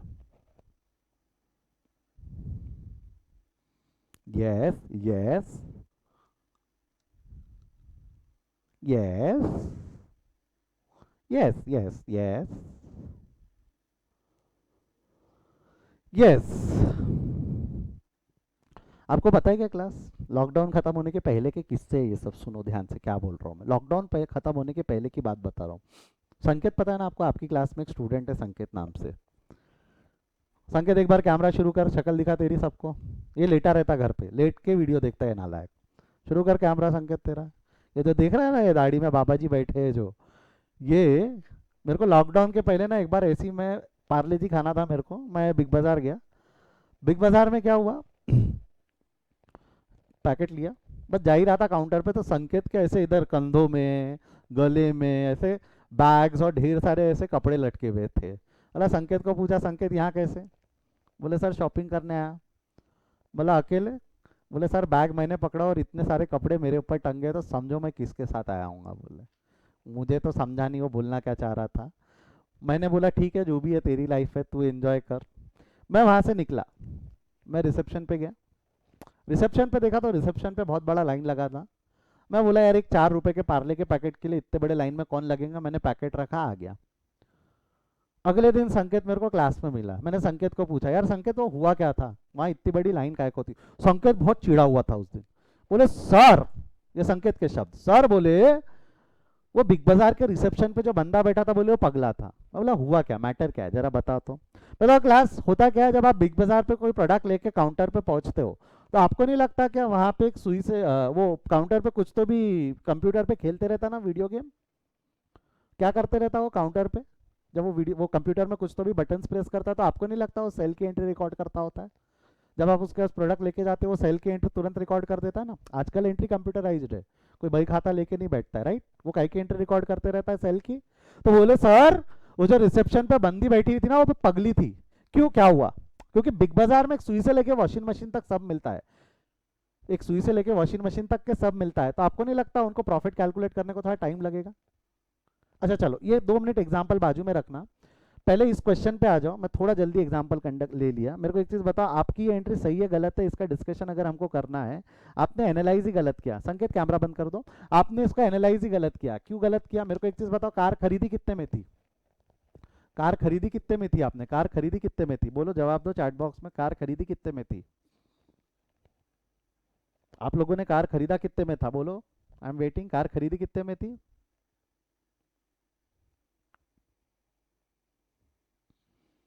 3 lakh, 3 lakh, 3 lakh. Yes perfect, car खरीदी 3 लाख में थी। आपने कार बेची कितने में? ठीक है ठीक है, कार खरीदी 3 लाख में, कार बेची कितने में? 2 लाख में। 2 लाख में, दो दो 2 लाख, 2 लाख, 2 लाख, 2 लाख। मेरे को एक चीज बताओ, 3 लाख की कार 2 लाख में बेची तो आपको नहीं लगता 1 लाख का लॉस हुआ? सोच के देखो। 3 लाख की कार 2 लाख में बेची तो आपको नहीं लगता 1 लाख का लॉस हुआ? और ये जो एंट्री को आपने भर भर के यस बोला था, क्या लगता है ये एंट्री सही है या गलत है? आपने भर भर के ये एंट्री को बोला था सही है, मैंने हिंट भी दिया था। मैं ऐसा सवाल पूछ रहा हूँ, मेरी क्लास में बैठे हो, बीकॉम की क्लास में नहीं हो। यहाँ लॉस दिख रहा है क्या? ये दोनों एंट्री में कहीं भी लॉस दिख रहा है क्या? 3 लाख की कार जब 2 लाख में बिकी है तो 1 लाख का लॉस हुआ है, और ये एंट्री में लॉस दिख रहा है क्या? तो ये एंट्री सही है या गलत है? गलत है ये एंट्री। ये एंट्री गलत है क्योंकि आपने एनालाइज ही गलत किया। 3 लाख की कार अगर हम 2 लाख में बेचते तो आपको नहीं लगता 1 लाख का लॉस हो गया? लॉस नॉमिनल अकाउंट, लॉस इसको भी हुआ, लॉस नॉमिनल अकाउंट। हमको लॉस को इज्जत देनी पड़ेगी या नहीं देनी पड़ेगी? सर ऊपर की एंट्री नहीं दिख रही। अरे ऊपर की एंट्री ये है बेटा, ऊपर की एंट्री अभी जो हमने देखी थी, 3 लाख में कार खरीदी, 2 लाख में बेची। Car account debit to cash 3 lakh, purchase account debit to cash 3 lakh. Important 3 lakh है। 3 लाख की कार अगर हमने 2 लाख में बेची, थोड़ा जूम आउट कर देता हूँ ताकि एंट्री दोनों सामने रहे आपके। 3 लाख की कार अगर आप 2 लाख में बेचते हो, 3 लाख की कार यदि आप 2 लाख में बेचते हो तो 1 लाख का लॉस होता है ना। 3 लाख की कार यदि 2 लाख में बेच रहे हो तो लॉस को इज्जत देनी होगी क्या? जो नीले कलर से लॉस लिखा, हमने लॉस को इज्जत देनी चाहिए थी, नहीं देनी चाहिए थी? देनी चाहिए थी। Eliminate any unwanted account, Krishna के बुक्स में गुड्स और सेल एलिमिनेट हो जाता, कैश, कार और लॉस तीनों को इज्जत देते। तो कृष्णा के बुक्स में अब 2 अकाउंट पॉसिबल रहते कि 3 अकाउंट पॉसिबल रहते? कृष्णा के बुक्स में 2 अकाउंट पॉसिबल नहीं रहते, अब कितने अकाउंट पॉसिबल हो जाते? 3। कार भी, कार गई, कैश भी, पैसा आया, लॉस भी, नुकसान हुआ। कार, कैश, लॉस, कृष्णा के बुक्स में तीनों अकाउंट पॉसिबल रहते, कार, कैश और लॉस। अगर अब हमको कृष्णा की बुक्स में एंट्री पास करनी होती तो कैसा हो जाता? कैश आया, debit what comes in, cash account debit. Car बिकी तो 2 लाख में, कैश 2 लाख का आया, लॉस हो गया ना कृष्णा का, 1 लाख का loss. Loss nominal account, debit the expenses and losses to car, car account credit, debit what comes in, credit what goes out. Car चली गई ना तो 3 लाख की कार गई, तो एंट्री क्या होती? Cash account debit, loss account debit to car. Cash account debit, 2 lakh का कैश आया, 1 लाख का लॉस आया, 3 लाख की कार चलेगी। ये सिंपल एंट्री है, कंपाउंड एंट्री है?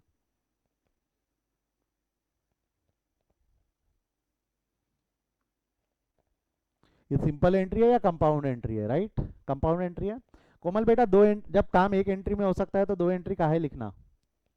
ठीक है, मेरे को नाम भूलना पड़ा, क्या है वो प्राइवेट में लिखा है आपने मैसेज, उसके बाद भी समझा गया आपको? जब काम एक एंट्री में हो सकता है तो 2 एंट्रीज क्यों लिखना? और आपने कहीं ये बोला भी नहीं था ना कि दूसरी एंट्री एक और बची है करके, आपने बोली है, सही है।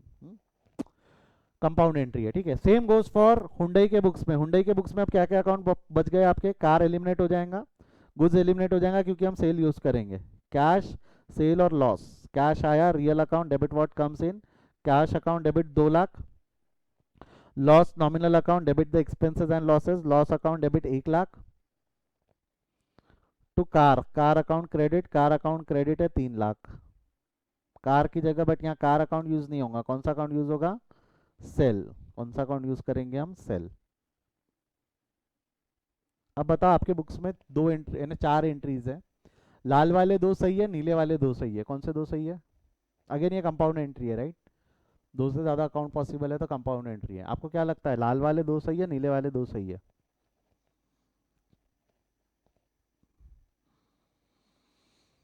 लिखो चैट में रेड ब्लू, क्या लगता है क्या सही है, रेड वाले सही है, ब्लू वाले सही है? Blue blue blue blue blue blue one blue one blue blue blue blue blue blue blue, ठीक है बराबर है, सही नीचे वाली है, सही नीचे वाली है। बट जैसा कि मैं आपको कहानी बता रहा था, उस समय की बात बता रहा था जिस समय संकेत मेरे को बिग बाजार में मिला, तो संकेत फ्रस्ट्रेटेड था वो बिग बाजार की लाइन देख के, तो मैंने पूछा क्यों, तो संकेत क्या बोले, मेरे को एक चीज बताओ, बिग बाजार में एक सुई से लेके वॉशिंग मशीन तक सब मिलता है, जब भी आप प्रोडक्ट लेके उसके काउंटर पे जाते हो वो वीडियो गेम खेलता है ना, कुछ तो भी सेल काउंटर पे वो वीडियो गेम खेलता है ना, सेल की एंट्री रिकॉर्ड करते रहता। अब अगर बिग बाजार में एक सुई से लेके वॉशिंग मशीन तक सब मिलता है, आपको क्या लगता है हर प्रोडक्ट का प्रॉफिट मार्जिन सेम है कि अलग अलग है? हर प्रोडक्ट का प्रॉफिट मार्जिन सेम है कि अलग अलग है? अलग है राइट, गुड, हर प्रोडक्ट का प्रॉफिट मार्जिन अलग है। सुई पे कुछ मिलता होगा, एक हाथ दो पैसा मिल गया तो बहुत बड़ी बात है, कपड़ों पे 20% 30%, उसमें भी टॉप पे अलग, जीन्स पे अलग, सॉक्स पे अलग, शूज पे अलग, ब्रांड वाइज मार्जिन अलग होंगी, इस पे इतना ब्रांड है नाम से बिक जाता है तो उस पर मार्जिन कम होंगी, जिसको थोड़ा बेचना पड़ता है, ताकत लगानी पड़ती है बेचने के लिए, उस पर शायद मार्जिन ज्यादा होगी। वॉशिंग मशीन की मार्जिन अलग, टीवी की मार्जिन अलग, सोफा सेट की मार्जिन अलग, प्रोडक्ट की मार्जिन अलग, जो खुद के बनाए हुए प्रोडक्ट्स है उस पर मार्जिन ज्यादा होंगे। तो आपको नहीं लगता हर प्रोडक्ट का प्रॉफिट मार्जिन सेम है कि अलग अलग है? हर प्रोडक्ट का प्रॉफिट मार्जिन अलग अलग है। तो आपको क्या लगता है जैसा पहला बंदा वॉशिंग मशीन लेके गया, हर वो सेलर को हर एक का प्रॉफिट मार्जिन याद होगा कि उसको रजिस्टर निकाल के प्रॉफिट मार्जिन निकाल के कैलकुलेट करके प्रॉफिट निकालना पड़ेगा ना, बेचते वक्त प्रॉफिट एंड लॉस कैलकुलेट करना पड़ेगा।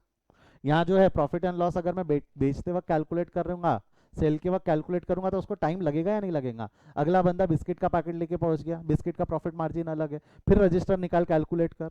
कपड़े लेके पहुंच गया तो जॉन मिलर के प्रॉफिट मार्जिन अलग है, स्पाइकर का प्रॉफिट मार्जिन अलग है, सेलो के प्रॉफिट मार्जिन अलग है। तो वो हर एक का प्रॉफिट मार्जिन निकाल निकाल के ढूंढ ढूंढ के निकालने की कोशिश करेगा। तो उसको सेल का बिल बनाना आसान हो पाएगा कि इट विल टेक टाइम? अगर वो तुरंत के तुरंत सेलर अगर तुरंत के तुरंत प्रॉफिट एंड लॉस कैलकुलेट करने की कोशिश करेगा, तो आपको नहीं लगता उसको टाइम लगेगा? यस और नो? उसको टाइम लगेगा? Will he going to require certain time to calculate profit and loss? Yes, उसको प्रॉफिट एंड लॉस कैलकुलेट करने को टाइम लगेगा। तो होता क्या है, अगर वो ऐसा तुरंत के तुरंत बेचते वक्त अगर तुरंत के तुरंत प्रॉफिट एंड लॉस कैलकुलेट करने की कोशिश करेगा ना, तो उसके दुकान के सामने लंबी लाइन लग जाएंगी, और संकेत जैसे कस्टमर उससे फ्रस्ट्रेट हो सकते हैं, बाकी भी कस्टमर्स हो सकते हैं राइट, इतना बड़ा लाइन में लगना, नोबडी लाइक्स दैट। तुरंत के तुरंत देखो, मैं आपको अगेन बोल रहा हूं, रेड और ब्लू दोनों में से सही है ब्लू, बट अगर सेलर तुरंत के तुरंत प्रॉफिट एंड लॉस कैलकुलेट करेगा ना, तो इट विल टेक टाइम। तुरंत के तुरंत अगर वो प्रॉफिट एंड लॉस कैलकुलेट करने की कोशिश करेगा तो इट विल टेक टाइम। ऊपर और नीचे वाली एंट्री अगर मैं बात करूँ ना बेटा, नीचे वाली सही है, बट हम क्या करते हैं प्रैक्टिकली, हम नीचे वाली पास नहीं करते, हम नीचे वाली पास नहीं करते, हम ये पास करते। क्यों? क्योंकि अगर मैं बेचते वक्त तुरंत के तुरंत प्रॉफिट एंड लॉस कैलकुलेट करने जाऊंगा तो इट विल टेक टाइम। तुरंत के तुरंत यदि मैं प्रॉफिट एंड लॉस कैलकुलेट करने जाऊंगा तो इट विल टेक टाइम। तो हम क्या बोलते हैं, एक काम कर, दोनों में से सही है, आपने बोला था बिलू बिलू बिलू लिखा था, ये सही है, ये सही है, बट ये पास करना हमारे लिए प्रैक्टिकली पॉसिबल नहीं है। तो हम क्या बोलते हैं, एक काम कर, ये पास मत कर, अभी गलती कर ले, दोनों में से ये सही थी बट ये पास मत कर, अभी गलत एंट्री रिकॉर्ड कर दे, फ्यूचर में रेक्टिफाई कर लेंगे, अभी गलती कर दे, फ्यूचर में रेक्टिफाई करेंगे। कैसे बताता हूँ, 2 मिनट पेशेंस। अभी गलती कर ले, अगेन मैं बोल रहा हूँ बेटा, दोनों में से सही कौन सा है, ऊपर वाला सही है नीचे वाला सही है? दोनों में से सही कौन सा है, ऊपर वाला सही है नीचे वाला सही है? नीचे वाला सही है, दोनों में से सही है नीचे वाला, बट अभी गलती कर ले, अभी ऊपर वाला रिकॉर्ड कर, हम फ्यूचर में रेक्टिफाई कर लेंगे। फ्यूचर में कैसे रेक्टिफाई करोगे, आपने किया भी, आपने ध्यान नहीं दिया कि वो क्या था, बताऊंगा मैं, आज ही बताऊंगा, डोंट वरी। ये समझा यहाँ तक? वेयर एज अगर मैं कृष्णा की बात करूं तो कृष्णा का काम कार खरीद कर बेचना है कि पढ़ाना है? कृष्णा को अगली कार बेचनी है क्या? आपके हुंडई को दूसरी कार बेचनी है, वो बेचते वक्त तुरंत के तुरंत प्रॉफिट एंड लॉस कैलकुलेट नहीं कर सकता। आपके दिल में एक सवाल ये उठ सकता है, सर हुंडई बेचते बेचते दिन की 10 कार बेचेगा, 10 कार को अगर एक कार का कैलकुलेशन करने को अगर 30 मिनट भी लग रहा है तो 10 कार का हार्डली उसको 300 मिनट लगेंगे, क्योंकि 2-3 घंटे लगेंगे। एक बंदा अलग से रख ले, वो कैलकुलेट करके रिकॉर्ड कर ले। एक बात समझो, हुंडई का बिजनेस ऐसा है कि अमाउंट बड़ा है, प्रोडक्ट्स कम है। हुंडई तुरंत के तुरंत प्रॉफिट एंड लॉस शायद कैलकुलेट भी कर दे, बट हम अकाउंटिंग बनाते हैं तो एक बिजनेसमैन को ध्यान में रखते हुए बनाते हैं कि सभी को ध्यान में रखते हुए बनाते हैं? ध्यान से देखना, हम एक बिजनेसमैन को ध्यान में रखते हुए अकाउंटिंग बनाते हैं कि सभी को ध्यान में रखते हुए अकाउंटिंग बनाई जाती है? सभी को। तो सभी के लिए तुरंत के तुरंत, बिग बाजार वाले के लिए तुरंत के तुरंत प्रॉफिट एंड लॉस कैलकुलेट कर पाना पॉसिबल है क्या? वो जो राशन बेच रहा है, राशन बेचने वाले के लिए तुरंत के तुरंत प्रॉफिट एंड लॉस कैलकुलेट कर पाना पॉसिबल है क्या? नहीं। तो हम क्या है, सभी को मिला के एक ही तरीके का स्टेप्स, एक ही तरीके की मेथोडोलॉजी बनाए कि अभी गलती कर ले, फ्यूचर में रेक्टिफाई करेंगे। वेयर एज कृष्णा को अगली कार बेचना है क्या? कृष्णा ने एक कार बेची, खत्म, पैसे हजम, राइट? कृष्णा को अगली कार बेचना है क्या? कृष्णा का काम कार खरीद कर बेचना नहीं है, कृष्णा का काम तो पढ़ाना है। तो कृष्णा फुकट आदमी है, कृष्णा को गलती करने की जरूरत नहीं है, कृष्णा सही रिकॉर्ड करेगा। कृष्णा को गलती करने की जरूरत नहीं है, Krishna will going to record the correct transaction. मतलब वो क्या करेगा, वो यही रिकॉर्ड करेगा, ये वाली नीचे वाली, cash account debit, loss account debit to sale. मेरे को बताओ कृष्णा के बुक्स में भी सही कौन सी थी, रेड वाली या ब्लू वाली? सही कौन सी थी, रेड या ब्लू? ब्लू। कृष्णा सही रिकॉर्ड करेगा। हुंडई के बुक्स में भी सही ब्लू वाली थी, ये वाली, बट हुंडई ने रेड रिकॉर्ड किया, गलत रिकॉर्ड किया कि अभी गलती कर ले, फ्यूचर में रेक्टिफाई कर लेंगे, फ्यूचर में रेक्टिफाई कर लेंगे। तो मैं ऐसा बोलूँ तो चलेगा क्या? सेल ऑफ एसेट्स के वक्त तुरंत के तुरंत प्रॉफिट एंड लॉस कैलकुलेट होगा, क्योंकि कृष्णा का एसेट था, राइट? सेल ऑफ एसेट्स के वक्त तुरंत के तुरंत प्रॉफिट एंड लॉस कैलकुलेट होगा, whereas sale of goods के वक्त तुरंत के तुरंत प्रॉफिट एंड लॉस कैलकुलेट नहीं होगा। वापस बोलो मैंने क्या बोला? सेल ऑफ एसेट्स के वक्त तुरंत के तुरंत प्रॉफिट एंड लॉस कैलकुलेट होगा, क्योंकि वो कैलकुलेट कर पाना फिजिबल है। बट सेल ऑफ गुड्स के वक्त तुरंत के तुरंत प्रॉफिट एंड लॉस कैलकुलेट कर पाना फिजिबल नहीं है, वरना मेरे दुकान के सामने लंबी लाइन लग जाएंगी, इसलिए हमने ये किया, इसलिए हमने ये किया। क्लियर है यहाँ तक? क्लियर है यहाँ तक क्लास आज? हाँ हाँ ठीक है। आज हम, किसी को डाउट है तो पूछ लो, अदरवाइज मैं आगे बढ़ता हूँ। चलो, नहीं है डाउट तो नो डाउट्स एक बार लिख दो, ताकि आगे बढ़ूँ। अगेन मैं बोल रहा हूँ, दो छोटे छोटे कंसेप्ट और पढ़ाने बाकी है, फिर will stop for the day. थोड़ा लंबा चला जाएगा क्लास, 10 मिनट का और क्लास है हमारा। कोई डाउट है तो एक बार पूछ लो। No doubt, no doubt, no doubt, no doubt, no doubt, no doubt. चलो ठीक है, अब ध्यान देना, ध्यान देना। हमने दो गलती की आज, आज की क्लास में रिकॉर्ड करते वक्त दो गलतियां की। दो गलतियां कौन सी? पहली गलती, पहली ये जो अभी सामने, इसको डिस्कस कर लेता हूँ। हुंडई के बुक्स में रेड वाली सही थी कि ब्लू वाली सही थी? एक बार जवाब दो, माइक चालू कर सकते हो। हुंडई के बुक्स में रेड वाली सही थी कि ब्लू वाली एंट्री सही थी? ब्लू। बट हमने पास क्या की, हमने क्या पास की? रेड। गलती नंबर 1, रादर दिस इज गलती नंबर 2। एक गलती हमने और की थी शुरुआत में। परचेजेस और सेल्स कौन से अकाउंट है? परचेजेस और सेल्स कौन से अकाउंट थे? Real, personal, nominal? Real. Real. Purchases और सेल्स कौन से अकाउंट थे? रियल। बट माना क्या था? माना क्या था? नॉमिनल। दिस इज गलती नंबर 1। ये गलती क्यों की, इसका लॉजिक अब तक नहीं बताया मैंने। ना ना ना, रियल को नॉमिनल क्यों माना, इसका लॉजिक बताने को बता रहा हूँ, बता रहा हूँ। गलतियां समझो, अभी रिकॉर्ड करते वक्त हमने एक नहीं दो गलतियां की। एक गलती थी, परचेजेस और सेल्स रियल थे, इसको माना नॉमिनल। दूसरी गलती, हुंडई के बुक्स में रेड वाली एंट्री गलत थी, ब्लू वाली सही थी, फिर भी हमने रेड पास की, क्योंकि दुकान के सामने लंबी लाइन ना लगे। इसका लॉजिक सिंपल है, हमने ये गलती क्यों की? क्योंकि हमारी दुकान के सामने लंबी लाइन ना लगे। तुरंत के तुरंत प्रॉफिट एंड लॉस कैलकुलेट करने जाऊंगा तो लंबी लाइन लग जाएंगी, दुकान के सामने लंबी लाइन ना लगे, इसलिए ये पास कर दे, हम फ्यूचर में रेक्टिफाई कर देंगे। रेक्टिफाई कैसे करेंगे बताता हूँ, रेक्टिफाई कैसे करेंगे बताता हूँ, 2 मिनट, बता रहा हूँ, बता रहा हूँ। गलती का लॉजिक समझा, सेकंड गलती का लॉजिक समझा। फर्स्ट गलती का लॉजिक क्या है, ध्यान से सुनना। फर्स्ट गलती है हमारी, परचेज और को रियल, रियल को माना नॉमिनल। बट ये गलती के पहले ना हमको एक कंसेप्ट समझना पड़ेगा, उसका लॉजिक समझने से पहले will have to understand a concept, that is cost concept. Copy के लास्ट पेज पे आ जाओ, जहाँ हम कंसेप्ट लिख रहे हैं सारे, वहाँ आ जाओ, कॉपी के लास्ट पेज पे आ जाओ सभी लोग पटाख से। वहाँ हेडिंग दे दो कॉस्ट कंसेप्ट, लिखो पटाख से जो मैं बोल रहा हूँ। कोई बता सकता है कॉस्ट कंसेप्ट क्या है?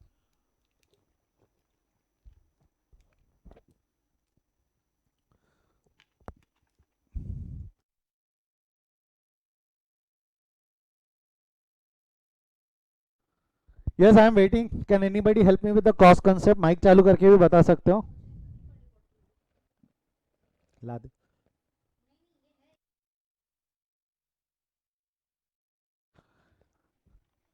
Can anybody help me with the cost concept?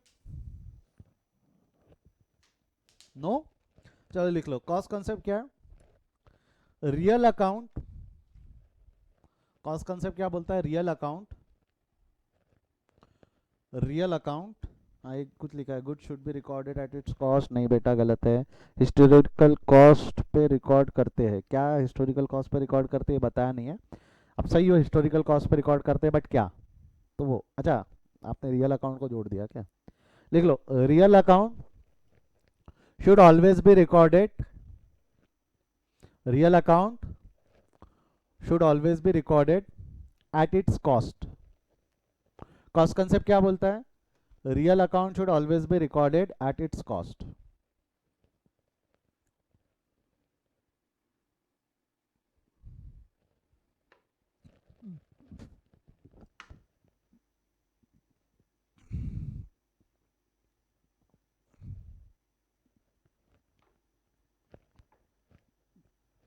Real account should always be recorded at its cost.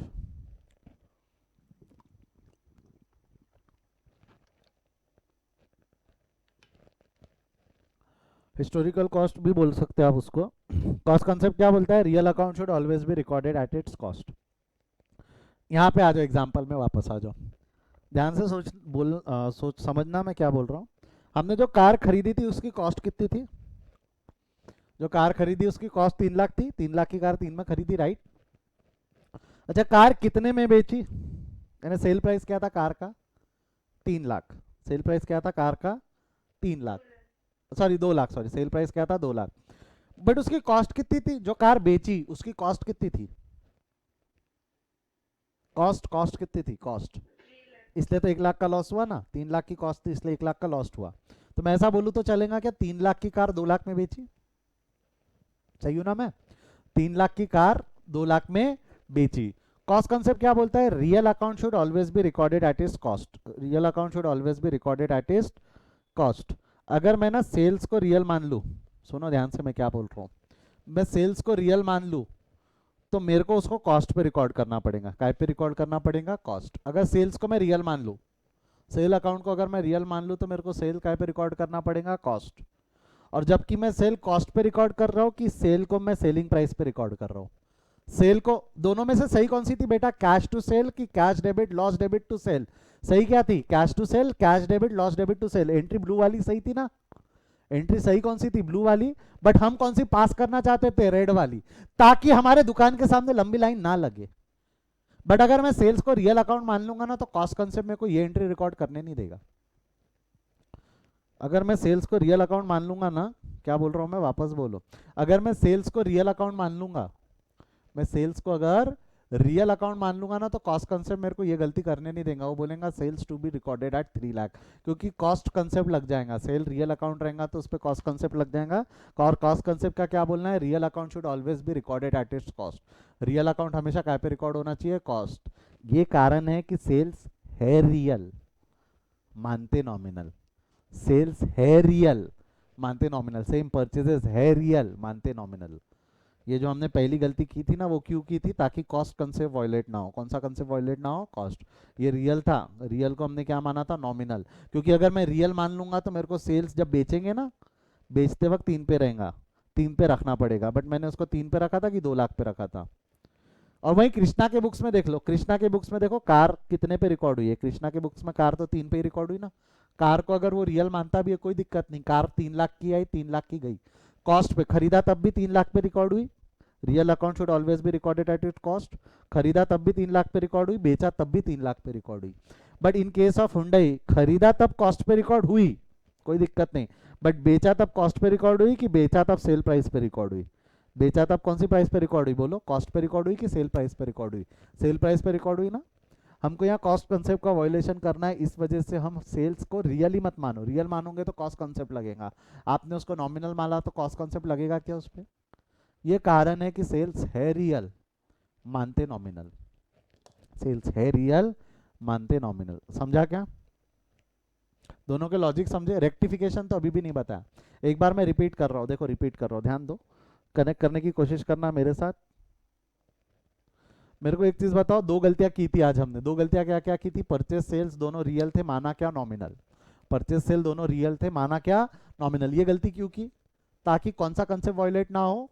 Cost concept. कौन सा कंसेप्ट वायलेट ना हो? Cost concept. वेयर एज दूसरी गलती क्या की? हुंडई के बुक्स में सही एंट्री क्या थी? ब्लू वाली या रेड वाली? हुंडई के बुक्स में सही एंट्री क्या थी बोलो? ब्लू एंट्री सही थी कि रेड एंट्री सही थी? ब्लू एंट्री सही थी, बट हमने पास क्या की? Red entry. दो गलतियां समझी। दूसरी गलती करने के लिए पहली गलती करनी पड़ी, राइट? सुना होगा ना आपने, एक गलती करने के लिए दूसरी गलती करनी पड़ सकती है। दूसरी गलती करनी थी हमको, इसलिए हमने पहली गलती की थी कि भाई परचेजेस और सेल्स है रियल मानो नॉमिनल, ताकि हम दूसरी गलती कर सके, ताकि हम कॉस्ट कंसेप्ट को अवॉइड करके सेल्स की जगह 3 लाख लिखने की जगह 2 लाख लिख सके, कॉस्ट लिखने की जगह सेल प्राइस लिख सके, ताकि हमारे दुकान के सामने लंबी लाइन ना लगे। ये समझा क्या? हाँ या ना? ये गलती का रेक्टिफिकेशन आप पास कर चुके हो। इस गलती का जो रेक्टिफिकेशन है, परचेजेस और सेल्स रियल है, इसको मानते नॉमिनल, इसका कारण समझा क्या? कारण क्या था? ताकि कौन सा कंसेप्ट वायलेट ना हो? Cost concept. कौन सा कंसेप्ट वायलेट ना हो? Cost concept. ये गलती का रेक्टिफिकेशन मैं फाइनल अकाउंट्स के साथ पढ़ाऊंगा, क्योंकि थोड़ा लॉजिक, थोड़े और कंसेप्ट्स हमको पढ़ने पड़ेंगे। रेक्टिफिकेशन ऑफ एरर नाम का चैप्टर पढ़ना पड़ेगा।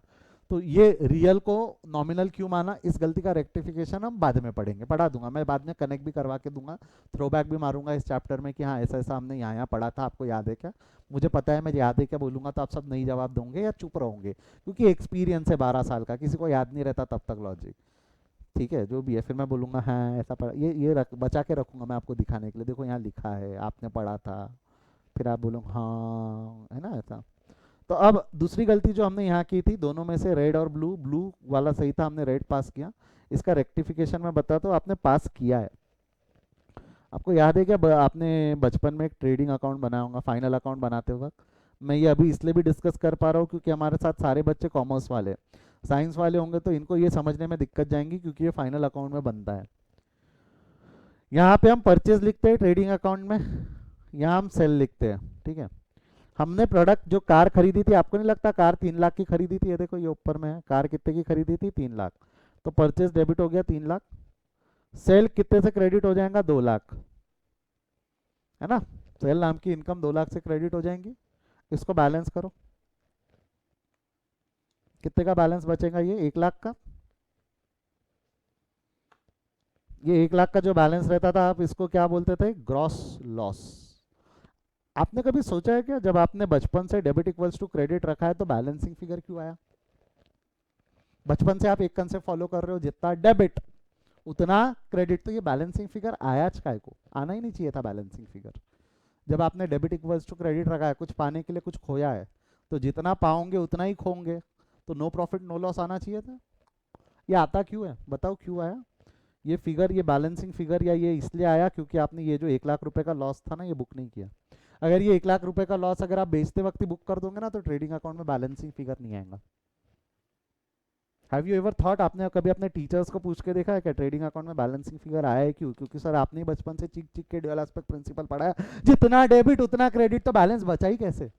बचा इसलिए क्योंकि जितना डेबिट उतना क्रेडिट लगाया आपने, बट एक गलती की आपने, लॉस को यहाँ इज्जत देनी चाहिए थी, लॉस को इज्जत नहीं दी, वो रिकॉर्ड किया। अगर आप ये रिकॉर्ड कर दो ना, तो ट्रेडिंग अकाउंट में शर्त लगा लेता मैं, बैलेंसिंग फिगर नहीं आएगा। बट ये कर पाना हमारे लिए प्रैक्टिकल नहीं है, फिजिबल नहीं है, इसलिए हमने वो किया। और वो किया तो ऑटोमेटिक, आपको नहीं लगता है ट्रेडिंग अकाउंट बना के हमने उस गलती को ऑटोमेटिकली यहाँ रेक्टिफाई कर लिया? जो गलती हमने रिकॉर्डिंग के वक्त गलत की थी, वो गलती फाइनल अकाउंट में जाके रेक्टिफाई होती है। वो गलती फाइनल अकाउंट में जाके अपने आप रेक्टिफाई होती है, आपको अलग से करनी नहीं पड़ती। इसलिए आपको बचपन से रटा दिया, कौन पढ़ा इतना लॉजिक, कौन समझा इतनी सारी चीज़ें? इसलिए बहुत है, बहुत सारे टीचर्स ये समझाते नहीं है। मैं ये नहीं बोल रहा हूँ उनको नहीं आता, कई लोगों को नहीं भी आता होगा, बट ये समझाना यानी पैर पे कुल्हाड़ी मारना है। जो मैंने बोला, मेरे को आदत है, बाल की खाल उधेड़ने में मजा आती। बात समझी क्या क्या है? मैं एक बार रिपीट करता हूँ, कनेक्ट करता हूँ, फिर उसके बाद कोई डाउट बच जाता है तो पूछना। आज जो हमने पढ़ा, बेसिकली क्या पढ़ा? We have studied real account में क्या क्या चीज़ें कैसे कैसे रिकॉर्ड की जाती है। जैसा कि मैंने आपको बताया, गुड्स रियल है, गुड्स का ही रिप्रेजेंटेटिंग अकाउंट, दो नाम दे दिए थे, एक नाम दे दिया परचेज, एक नाम दे दिया सेल। दो नाम क्यों दिए? ताकि खरीदने का डेटा अलग रहे, बेचने का डेटा अलग रहे, कितना माल खरीदा वो अलग जगह मिले, कितना माल बेचा वो अलग जगह मिले। तो हमने देख लिया कि परचेजेस और सेल्स दो नाम दिए, परचेज सेल दोनों रियल अकाउंट है, बट मानते नॉमिनल है। क्यों माना हमने, गलती क्यों की? परचेज सेल दोनों रियल है बट माने नॉमिनल, क्यों ये गलती क्यों की? ताकि कौन सा कंसेप्ट वायलेट ना हो, कौन सा कंसेप्ट वायलेट ना हो? Cost concept. क्योंकि हमको जब बेचना था तो बेचते वक्त हम तुरंत के तुरंत प्रॉफिट एंड लॉस कैलकुलेट नहीं कर सकते, हमको ये गलती करनी है, कॉस्ट कंसेप्ट वायलेट करना है। फिर हमने एंट्री देखी परचेज, डिपेंड करता है, अगर ओन ओन कंजम्पशन का इंटेंशन है तो एसेट है, रीसेल इंटेंशन है तो गुड्स है। और बेचा तो बेचते वक्त जो प्रॉफिट और लॉस होता है उसको इज्जत देनी पड़ती है। कृष्णा क्योंकि उसके लिए एसेट था, एसेट रहा तो प्रॉफिट एंड लॉस को इज्जत दी गई। गुड्स के केस में देनी चाहिए बट देना प्रैक्टिकल नहीं है, इसलिए हम गलती करते हैं। और ये गलती को हम फ्यूचर में रेक्टिफाई करते हैं बाय पासिंग या bye preparing trading account, bye preparing trading account. ये समझा गया यहाँ तक? हाँ या ना? एक गलती है, इसका रेक्टिफिकेशन मैंने आपको नहीं बताया, ये रियल है मानते नॉमिनल है, इसको भी रेक्टिफाई करते बट वो थोड़ा बाद में बताऊंगा। एक गलती का रेक्टिफिकेशन बाकी है, दो गलती थी ना, रियल को नॉमिनल माना वो, और सेल के वक्त प्रॉफिट एंड लॉस को इज्जत देना था, जो इज्जत मैंने दी नहीं। इज्जत नहीं दी तो ये ट्रेडिंग अकाउंट में ऑटोमेटिकली रेक्टिफाई हो गया, बट रियल को नॉमिनल का रेक्टिफिकेशन बाकी है, बताऊंगा मैं फाइनल अकाउंट में, ये टॉपिक से मैं वापस कनेक्ट करवा के दूंगा। कोई डाउट है तो एक बार पूछ लो, अदरवाइज नो डाउट करके चैट बॉक्स में लिख दो। और मैं चाहूंगा सभी लिखो, क्लास में कुछ अराउंड 20 स्टूडेंट्स के आसपास है, मेरे को एक बार ये जानना है सभी को क्लियर है क्या। किसी को डाउट है तो बस हाथ रेस कर लो, मैं एक बार वापस उनको समझा दूंगा। हाँ, रेज हैंड का ऑप्शन मैंने बताया था ना, आपके एप्लीकेशन में एक रेज हैंड का ऑप्शन है। No doubt, no doubt, no doubt, no doubt. चलो गुड, अगर समझा है तो अच्छी बात है, इसको छाप लो, हेडिंग दे दो पेज पे, गुड्स।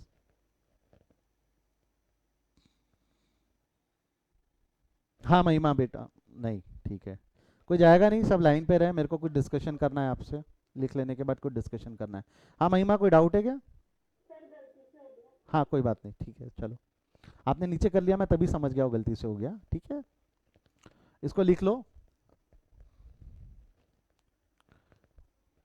पहले गुड्स लिख लेना, सभी बच्चे सुनो मैं क्या बोल रहा हूँ, पहले गुड्स का फ्लो चार्ट बना लेना, उसके बाद वो परचेज सेल एंट्रीज कैसे रिकॉर्ड करना है मैं बताऊंगा, लिखने का तरीका बताऊंगा आपको, पहले गुड्स का चार्ट बना लो सभी लोग कॉपी में।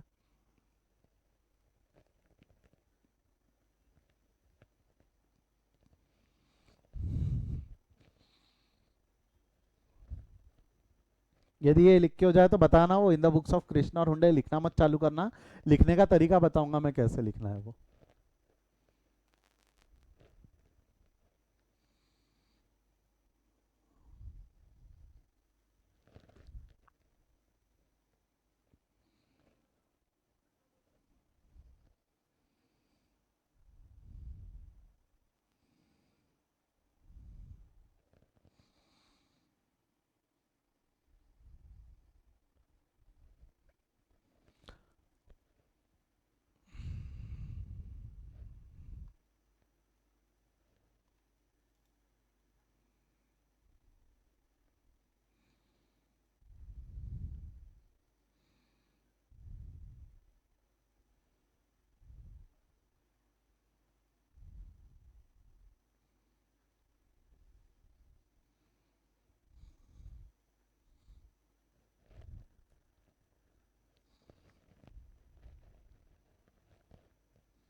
ये हो गया है लिख के, डन डन लिख के आ गया, done sir, done sir, done sir, ठीक है। ये लिख लो, in the books of Krishna, in the books of Hyundai. इसको लिखने का मैं 1 मिनट तरीका बता रहा हूँ बेटा, 2 मिनट ध्यान दो कैसा लिखना। कॉपी को 2 पेज में डिवाइड कर लेना, जैसा आपका कॉपी है, क्या करिएगा, कॉपी जो है ना, ये कॉपी को ऐसा इसको फोल्ड करना बीच में से, 2 पेज में डिवाइड हो जाएगा ये, 2 पेज में डिवाइड होने के बाद यहाँ in the book of Krishna ऊपर परचेज नीचे sale, in the book of Hyundai ऊपर परचेज नीचे सेल, तो एक ही पेज में दोनों अभी कंपेयर करते हुए लिखना, जैसा मेरे चार्ट में लिखा हुआ मिलेगा आपको, जैसा ये दिख रहा है, कहाँ गया ये, जैसा यहाँ पे ये कंपेयर करके लिखा हुआ दिख रहा है ना आजू बाजू में, वैसा ही लिखना आप लोगों ने उसको, ताकि आगे भी जब पढ़े तब ध्यान रहे। समझा कैसा लिखना है? दोनों आजू बाजू में ही वैसा लिख लो, ठीक है। 1 मिनट में क्लास कंक्लूड कर देता हूँ, फिर मैं रिकॉर्डिंग स्टॉप कर दूंगा। जो घर पे बैठ के लिख रहे हैं कृपया करके फर्स्ट पार्ट पॉज करके लिख लेंगे, जो ऑनलाइन है मेरे साथ, मैं आपको टाइम देता हूँ, मेरे को रिकॉर्डिंग स्टॉप करनी है, ठीक है। अगर फर्स्ट पार्ट लिख के हो गया है, पॉज करके लिख ले, जो घर पे यूट्यूब पे अलग से देख रहे हैं। वो सेकंड पार्ट लिख ले। अगेन बेटा सेकंड पार्ट पॉज करके लिख लीजिएगा।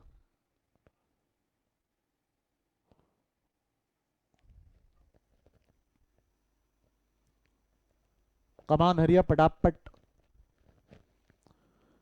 पॉज करके लिख लीजिए, और समय चाहिए तो पॉज कर लो, ठीक है। आई होप जो आज कंसेप्ट हमने पढ़े वो आपको समझे। कोई भी डाउट है आप मुझसे डाउट जब भी चाहे पूछ सकते हैं।